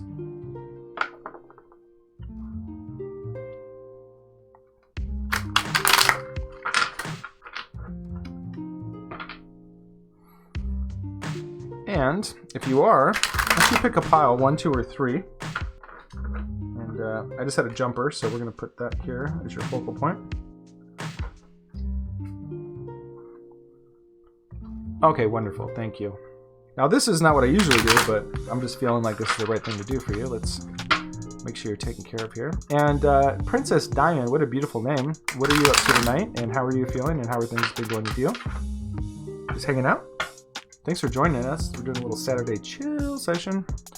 Just made some new beats here for the session. How do you guys like them? Do you like the beats? Oh, yay, yay, yay, yay, yay, yay, yay, yay. So you're in India. My dad's stuck in Thailand right now. He does a lot of charity work in Nepal. And because of this whole coronavirus thing, he got stuck in Thailand, and he's at a resort, this hillside resort in Thailand in the upper area. Just stuck by himself for just a couple months now. All right, Pari Preeti, I'm back. When will Jagjet unblock me? I don't know who that is. It looks like we have some sort of exciting issue coming in here with Pari Preeti. Diamond's feeling good. Liking the beats. Thank you. Appreciate it. It's fun to share. Anyway, I don't know what's going on with Pari, but let's hold space for Pari also. Obviously, there's some troubles coming on here. I don't know if we have robots. I don't know if we have somebody sitting on their keyboard, but, you know, it's happening. I'm sorry, Pari. I don't know who Jagjit is. I hope that you guys work it out. If you need a tarot reading about it, let me know. I'm happy to help. But right now, we're taking care of Avinash, and I'm sorry, I'm just not very good with names, but I'm doing the best I can. And Avinash would like, which pile would you like? Pile 1, 2, or 3? We're gonna make this your focal point card because it popped out. But as far as picking which deck we're pulling from, why don't you pick 1, 2, or 3?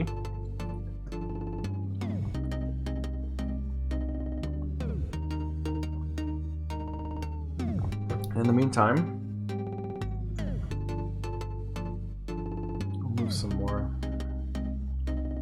sandalwood here for you to... Oh, it smells so good. Alright. Let's see what we can do to help move the situation forward. Avinash, number 2. Number 2 it is. Okay, number 2. So we already have the card that we pulled for the nature. It was a jumper. So let's just pull that up.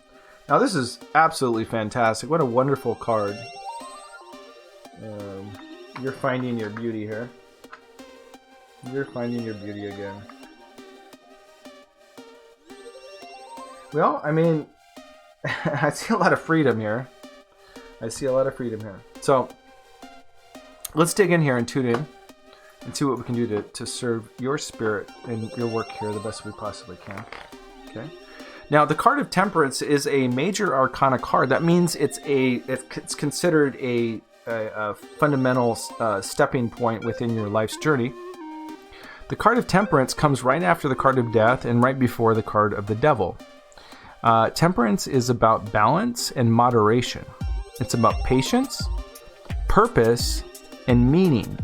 So often when the card of Temperance comes towards us, it's asking us to slow down and to learn to appreciate the slower part of life and to live on purpose, where we take the time to consider what we're doing before we do it. And we get in touch with the really sacred and important part of life, which is our intention, right? So masculine and feminine energy, this all ties back to each other. So it's so important to consider all these elements, right? A lot of times we get in a relationship, we think, oh, that guy's hot, I want that, I want a family, I want whatever. Intention is the masculine force, right? That's the seed. It's what are we going to do today, right? And we make a decision what we're going to do, right? Or what are we going to make, right?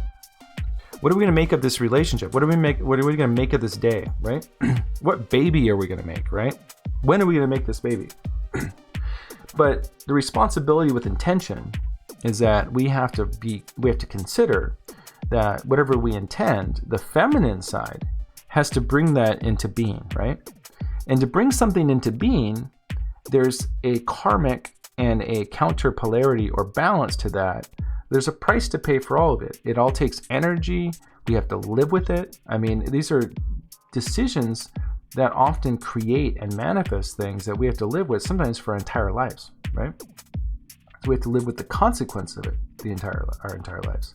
So that's the responsibility in the masculine side of things, right? And then, so temperance is a lot about acknowledging that aspect of life, that masculine side of life, right? And then the feminine side of that, or we're talking about generative, creative energy, the fundamental aspect of all life, right? So when we master these things, we master relationship, we master the inner balance, right?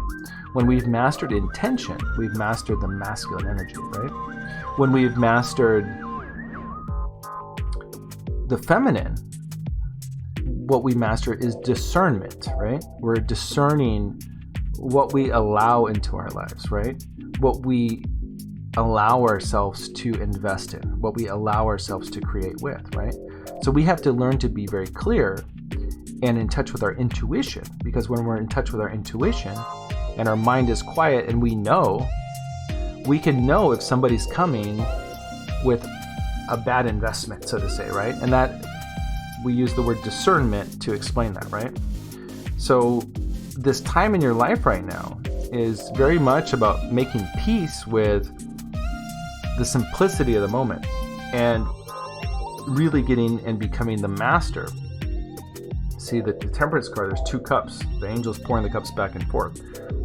It's this constant emotional balance. The water is symbolic of the emotions, right? So we're balancing the emotions. We're becoming masters of intention and discernment, right? And we find peace with the moment, where our mind isn't off thinking about what we don't have or what we need to control, right? So just look at the visual of this card and tune into this. And this is you. This is where you need to be. This is the state that you found yourself in. This is your new adventure, whether you like it or not, and it's appropriate for you. There's been a time in the past where you felt abundant. There's been a time in the past where you've had your needs met, right? And now you're being called to reestablish those and realign those in a manner that is based on your self-doing. In the upcoming future, in this process, it's going to be really a lot about, I see a lot about discernment here. So we have the 4 of Cups. This is recreating a new foundation emotionally for yourself, right? Cups are emotion, 4 is foundation, right? Like the 4 pillars of a house, right? So when you have the 4 of Cups in the reverse position, you're in the process of creating that emotional balance again, and that creating that new foundation for yourself. And sometimes it's kind of like Buddha sitting under the Bodhi tree, right? He's sitting and he's meditating, he's reflecting, and he's looking at these offers and these ideas that are coming to him, and he's reflecting on them, and that's that discernment again, right? So, as far as moving forward in your life right now, it's that emotional babying, right? It's almost like we have to recognize ourselves as kind of adult babies, right? And that we have to soothe and take care of ourselves. I have pain in my right leg sometimes. What I do is I just put my hand over the pain and I'll just slowly, gently caress it, much like a mother would or something like that, right? And it just has this wonderful feeling, and you know what? Maybe I don't have someone to do it for me, but I do it for myself, right? I make sure the sheets feel nice, I burn the incense, I do whatever it takes it's going to take to create that security, emotional security and balance, right? So this is an opportunity for you to really get in touch with those aspects of yourself and that that's self-soothing, and creating tranquility in your life. And as you move forward, your emotional foundation is going to be based off this newfound discovery of your untapped abilities that you maybe never knew you even had. And you may get to a point where you're so emotionally grounded that, you know, people are going to be banging at your door, right? Because they're going to be like, wow, I need to be around this. This is the kind of energy I need to be around, right? I'm seeing something. Right? Will I marry Jagjit or not? Well, I don't know. Are you sure you want to marry Jagjit?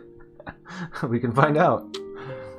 Pari, I'm not sure what's going on. You seem very excited about finding out about this answer, or it could be a technical issue that's repeating your question over and over. I'll give you the benefit of the doubt and just think that you're really excited to be here. So thank you for being excited to be here. If you would like to join the queue, type in ! and join, just like it says on the screen there on the bottom, ! join in lowercase letters, and it will bring you into the reading queue. And as soon as we're done, I believe it's Princess Diamond next. She's been so patient. And then we'll take care of you also, and I'm looking forward to it. So, and if you need any help with that, I'm sure someone else in the chat can help you also. Thank you so much for being here. I look forward to being of service to your future. So back to Avinash, who is having this wonderful, wonderful opportunity to discover her own emotional power, her own abilities to soothe herself and to create this emotional balance. It's almost as if you had your needs met from external situations, partially in the past, and you felt almost like a queen, you know, like you had everything taken care of. It was so robust. And then here, you're kind of starting from scratch, right? Like she's got the beautiful gown. This is real simple and plain and pure. But you're starting with the simplicity and the purity and the balance of the situation. And then from there, you can start creating that foundation. So, Avinash, I'm sending you lots of love. These are trying times. Life asks us to step up to the plate sometimes. And you are going to discover things about yourself and create an emotional foundation that's unshakable. And I really, really am happy for you in that sense. As you go through these transitions, keep in mind a lot of it's in our minds, right? It's not like things are kind of okay, you know, like the news is like telling us to freak out and stuff. But if you go outside, there's the sun's out, there's grass and there's trees and there's birds, and you know, it's pretty darn nice out there. So keep that in mind. You know, where do we get these ideas that things are so bad, you know, and how do we have expectations that are so high? Where did these expectations come from that lead to so much suffering? And do we need to continue to live our lives that way? You know, so often things appear a certain way and frightening and scary and sad and all these things, but then later on we look back and we're like, whoa, what was I tripping on, right? So I think it's going to be very much the same for you, is that as you move forward, as you really find this emotional center and this emotional balance and really build this new foundation for yourself, you're going to be so at peace you'll kind of almost laugh that it was ever that big of a deal. So I'm sending you lots of love, Avinash, and tranquility. You are the master, right? You are the master. Spend some time in some warm water. You know, this is about emotional balance. If one goes too far one way, then we pour it the other way. If it goes too far that way, we pour it the other way, right? So we never let fear, you know, like for instance, here's an example, right? This is an angel with water. The divine mind is the balance of anger and fear with passion and compassion, right? Anger and fear are not bad things. They're creative tools that make us aware of things. Anger is a sense of violation. Fear is a concern of something, right? So the balance of anger and fear with passion and compassion is the perfect balance, right? The two cups of the water, right? Now, people always say passion and compassion is a good thing. Well, it is a good thing, but too much compassion can smother a person from growth. So is it good or bad, right? If anger, which is a sense of violation, isn't responded to constructively, it can turn into rage and hurt someone, right? So we get out of this mindset that things are good and bad because we recognize that everything's a creative tool, right? Shadows are just pointing us in the direction to the light where the light will shine again. They don't hold any inherent power. They're just voids of love. So we feel that love with light, right? And we also aren't doormats for people, and we don't give everyone all the compassion in the world to the point that they're not putting any effort out themselves and they're becoming weak, right? We don't let our passions turn into desperation and obsession and control, right? So it's just about administering our emotions in balance. So here you have your cups, and you're going back and forth. You're acknowledging your fears and your concerns. You're acknowledging and being compassionate as you move through the process. It's being gentle with yourself, right? So I'll leave you at that, sending you off with lots of love. And I hope that was helpful for you. And I hope that, you find your way through this and recognize that peace has always been here for you and always will be here for you. And that's a gift from God. That's a gift that's eternal. So just remember, harmony is always here, okay? So hopefully that's beneficial to you. I always appreciate a like, subscribe, donation, anything you got to support. If you don't, it's all good. Just sending lots of love. It's a blessing to be here with you guys, and thank you so much for coming along and sharing that with me. Bless you on your journey. Up next, we have a new friend. We have I gotta look at it. Sorry, Princess Diamond. Thank you for coming by. We're just hanging out. It's Saturday night. I don't know. Have you been here before? And I feel bad. I talk to so many people. I feel impersonal. This is new for me. I'm learning. Princess Diamond, what the hell is going on? Just check the queue here. I'm supposed to push the buttons when someone comes along, so I can keep the queue organized. Avinash, thank you so much. Miss Princess Diamond, I'm pushing you up to the queued user. You're next. Blessings to you, Avinash. Bless you. You're gonna do great. Princess Diamond, what the hell's going on? You're chilling. You're real kind. You acknowledge my beats. Very sweet of you. How can I help you this evening? I would love to give you a 3-card reading, complimentary. If you do want a bigger reading, just let me know. Any donation amount will get you a 10-card Celtic Cross. We gave Avinash a little more because she was in a time in her life where she needed a little more, and we do that to support people's well-being. So, yay, Princess Diamond. Well, it's a beautiful name, and I would love to support you. What's going down? It's a crazy world out there, isn't it? And it's fun to seek insight from spirit. It helps us guide us on our path. Do you know your sun sign? Do you know your moon sign? Do you know your rising sign? Do you know anything about astrology? What the hell is going down? You got love issues. You got career questions. You just want to know about your spiritual growth. We can do all that.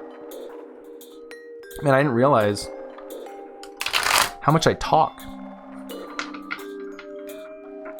There's been a few times I've been doing these lately, and I'm like, whoa, my throat. So, got my little special drink here.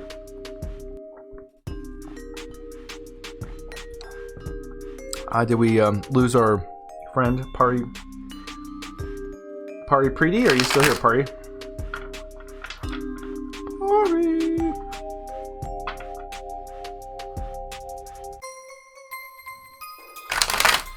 Alright, this is where the beats get crunk.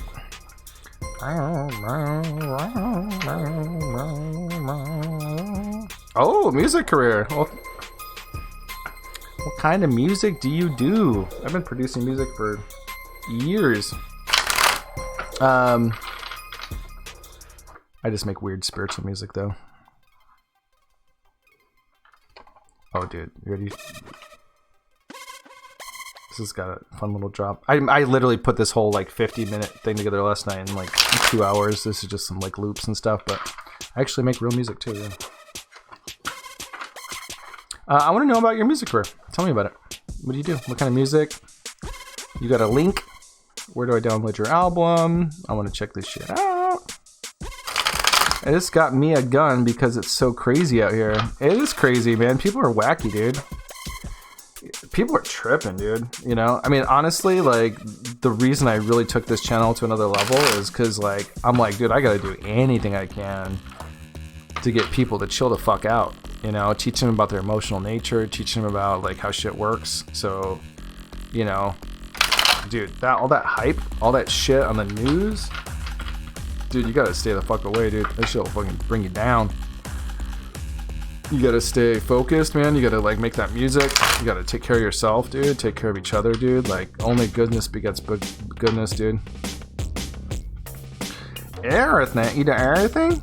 Alright, well, let's see. I would like to know about my music career and will it be successful. Okay, so help me out a little bit. Are you a producer? Do you sing? Are you a promoter? Do you mix? Do you master? Do you play a specific instrument or a group of instruments? Is it digital music? Are you into rap or electronic music? Are you a folk singer, singer-songwriter? Do you play with a band? Hook me up, girl. You just started your music career. Well, what's your fantasy? Tell me your future. Where are you going to be in 5 years? I do brand development as a career, so I'm all about communicating about goals. Where are you at in 5 years? Tell me. Singing rap? Awesome, dude. I got a ton of rap.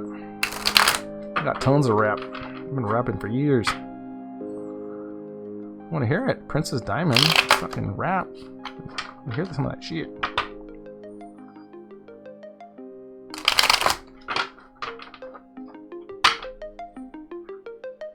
Awesome. Singing rap. Cool. Do you make beats and stuff like that? In production?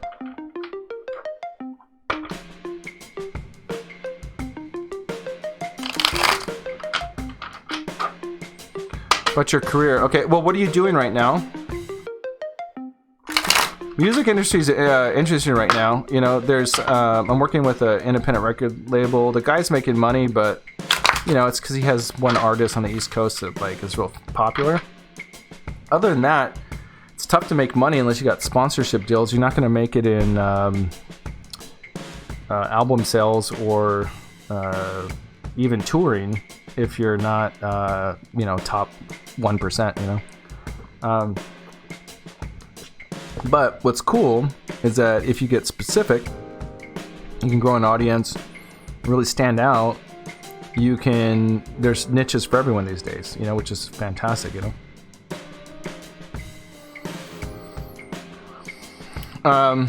Yeah, I mean, I have another channel I do on Twitch called Creators, and it's all about like art, creativity.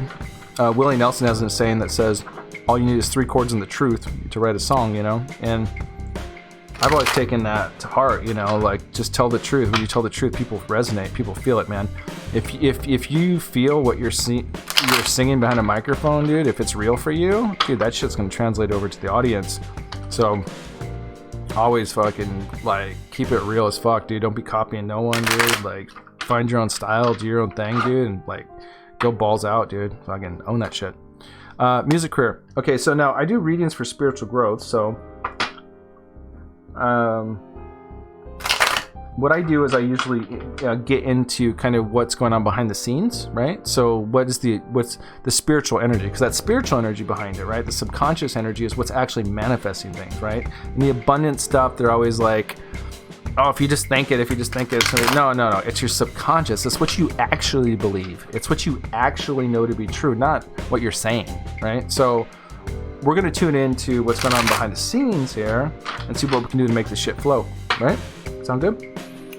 Okay, everything has changed in the music industry now. Yep, my dad was a producer for 30 years. My dad has a #1 Grammy record, believe it or not. Yeah, I grew up in the music industry, all around it. Okay, all right, let's tune in here and see what's going on. All right, Miss Diamond, Princess Diamond, I'd love to, if you could send me any links, I'd love to hear some of your stuff. I would really love to hear it. Okay, so what we're going to do for fun is...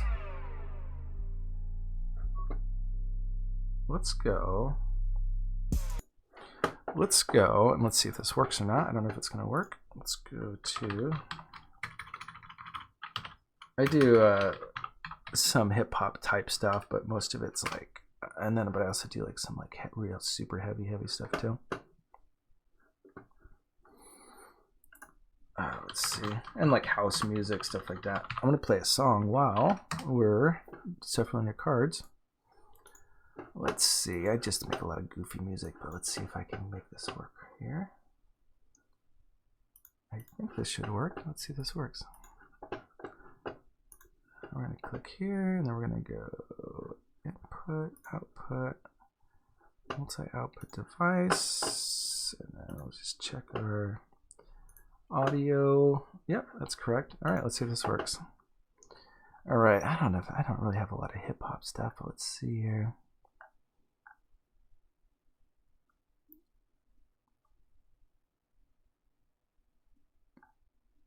That's kind of metal.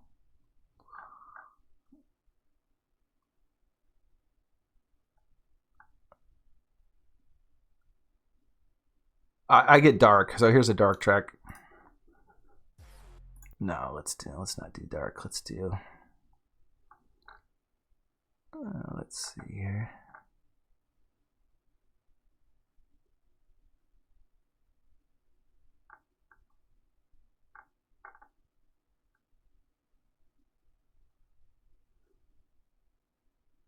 Oh, here's some fun stuff here. This is some chill stuff. I'll just play this while you're shuffling for you. I don't do mainstream stuff. This is all old school. I'm old.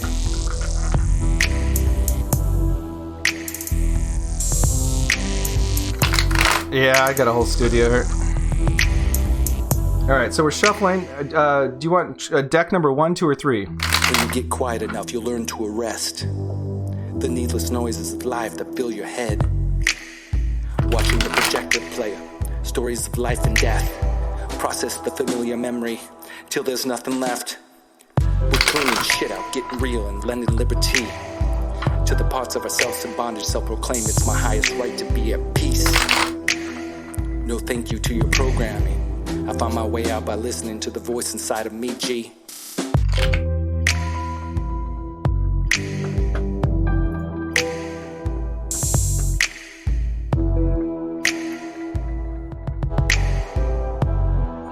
Okay, so society's chumps spoiled, nobody gives a fuck. And the highest value we have is to profit off someone's back before love. Fuck this, I'm flipping tables and selling idols and calling out all the people who took our land, leaving people in slavery and survival. Are you just gonna sit there and take that dick from the middleman? Or are you gonna make a plan? You're disempowered.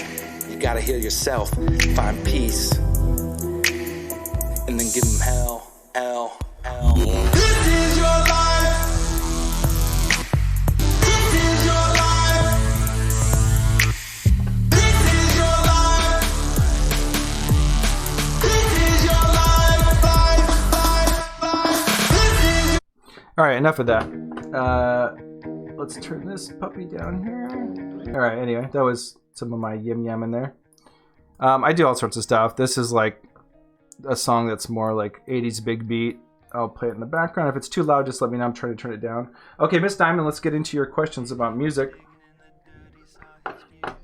And it looks like right now in your current position you have the 8 of Swords.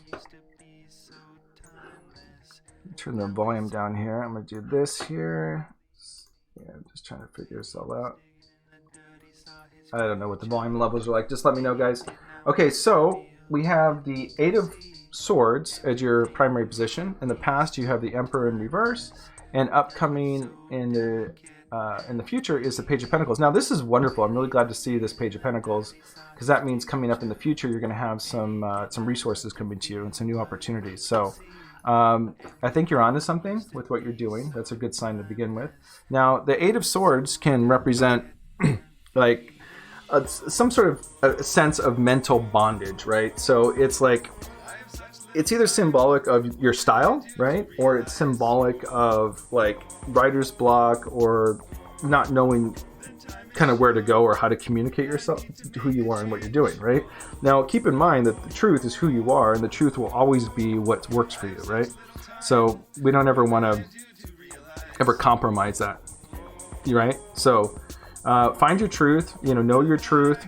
Don't ever second guess who you are, right? Because your art is you. There's no difference between, we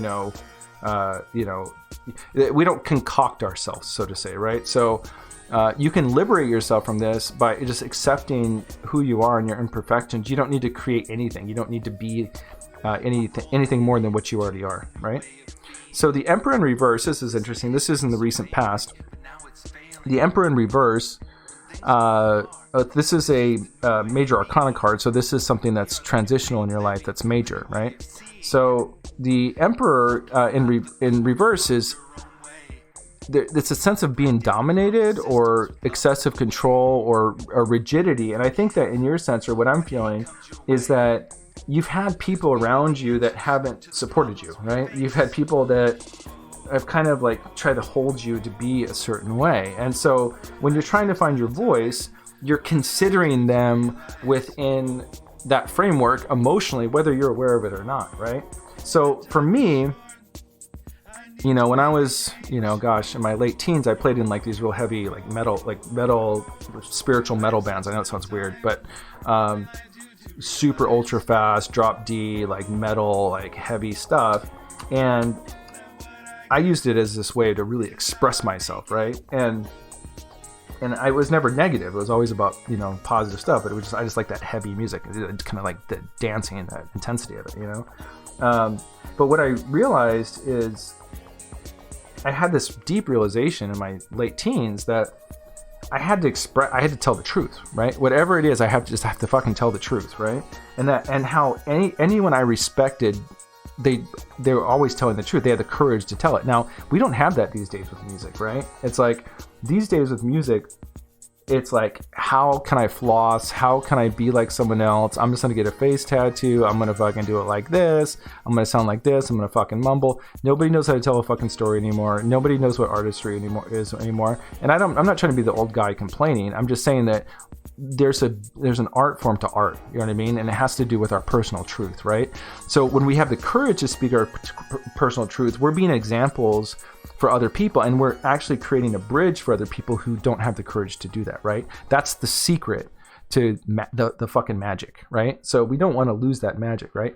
This is somebody who's like weighing out, well, maybe I should be like this, maybe I should be like that. It's like, dude, like, fuck all that. You want to make magic, dude, you got to be magic. You got to tell the truth, and you got to be freaky, and you got to let your freak flag fly and just be who you really are, whatever, at all cost, right? So, and then you'll stand out like a fucking sore thumb, and everyone's gonna love you. So I had an artist friend years ago, famous painter. She sold a lot of paintings in like the 80s and the 90s, and she told me, she said, don't be scared to have multiple personas, right? You don't have to be any one particular thing, right? So I have multiple personas, right? So I'm wearing this do-rag right now, right? So this is like, I've got a fucking thing on here, and I've got this Overwatch hat. It's a video game hat, right? But it's kind of hip hop, right? It's a fucking persona, right? And I've got multiple personas. I got gold chains, dude. I got like, dude, I'll go like super earthy hippie, dude. Like, I'll fucking wear some feathers. I don't give a shit. And then I'll go out and I'll fucking dress up in a suit and do what I need to do. You can have multiple personas, and it's like what keeps you like happy. It's what keeps you free. So I have multiple personality types because I channel multiple personalities, right? So this song we're listening to right now, this is like, I'm fucking depressed, right? It's like, and it the beat's shitty, and like, let's see if I can find the blind thing. Yeah, so this is like depressed, right? It's like nobody wants to talk about the truth. That's what this song's about, right? It's kind of depressing. It's called Why You No Like Me, right?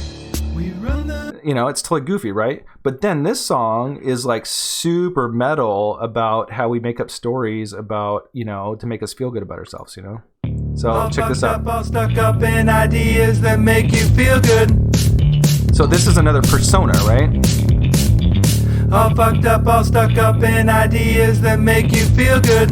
Right? So that's a persona, right? And then, you know, here's another, like, check out this metal shit right here. This is another persona here.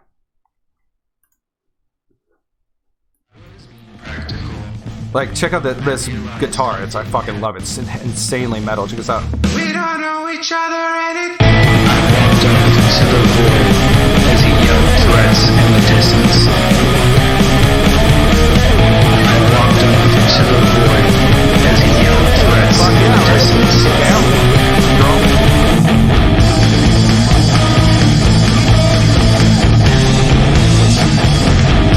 So that's all me. I play all that, you know, I do the metal thing, and then I do the rap thing, and then I do this like goofy fucking thing, like, you know, here's this fucking song about killing animals, you know. With this belief that we must kill to survive. So I do this But rap the ultimate persona, price is paid you know? by the animals with their lives.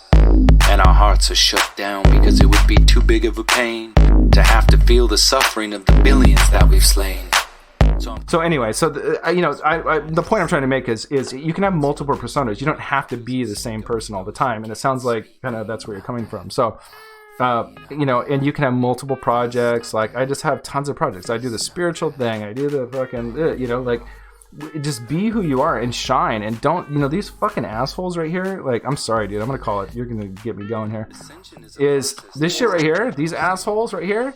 These are fucking bullies who think they're so fucking important. These are people in society who say, I've got a label, I'm a fucking teacher, I'm a fucking dad, I'm a fuck, you know, and they want to fucking you, they want you to suck their fucking dick. And I'm sorry, I'm just getting, now I'm getting out there, right? Thank you very much, I appreciate it. So yeah, I mean, music's like my jam. I've been doing it since I was 16.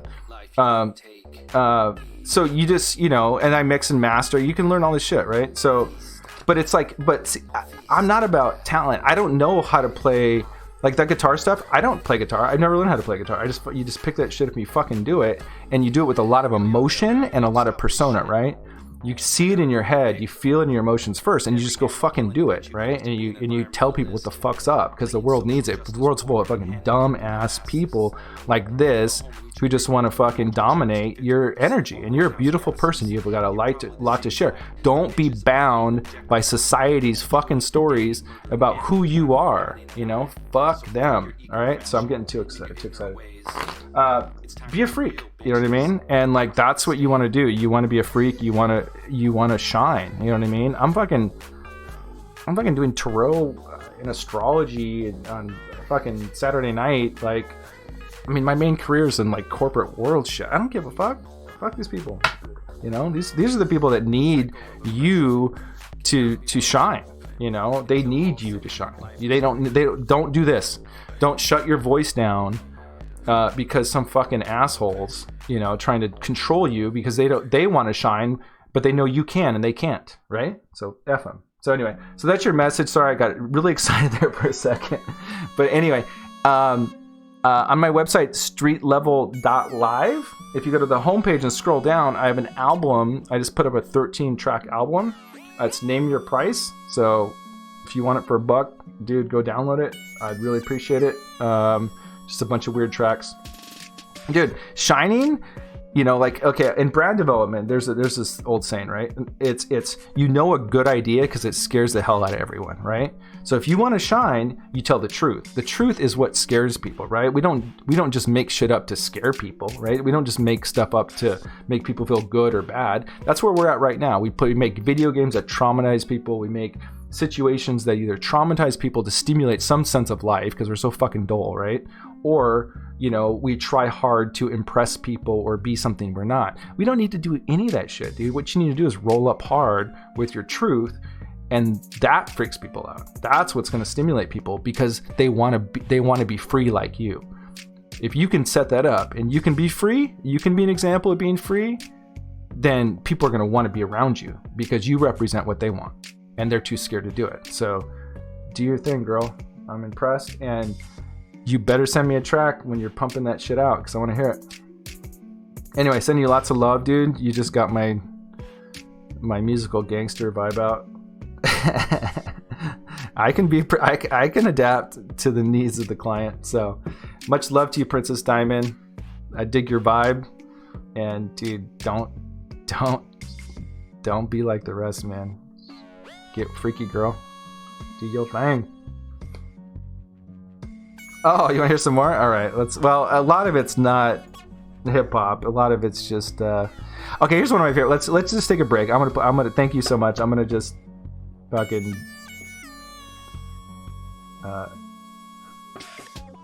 give me a chance to show off here. This is a song called The Boss. I love this. This is about people being bitchy and shitty. This is one of my favorites. But again, this is me. I just do whatever, dude. I don't give a fuck. I can grab, I can play whatever. It's not mainstream, dude. I'm the fucking boss, dude. I can do it. I can roll it any way I want. Anyway, I like this.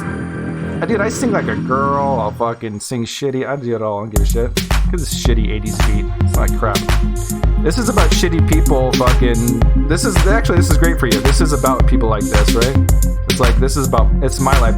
This is actually made for you. Here, listen to this song. We'll just take a break and you listen to The Boss. Yeah, man, it's a lonely reality to step back and say, fuck it, G. I couldn't deal, I couldn't cope.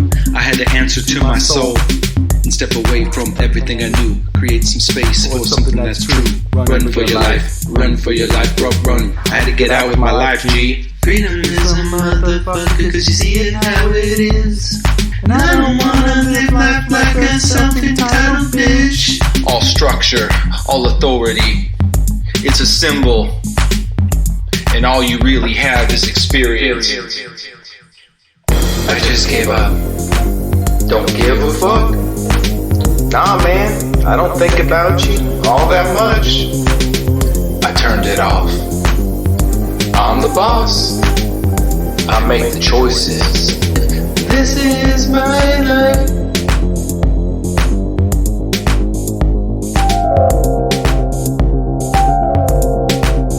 That's you, girl.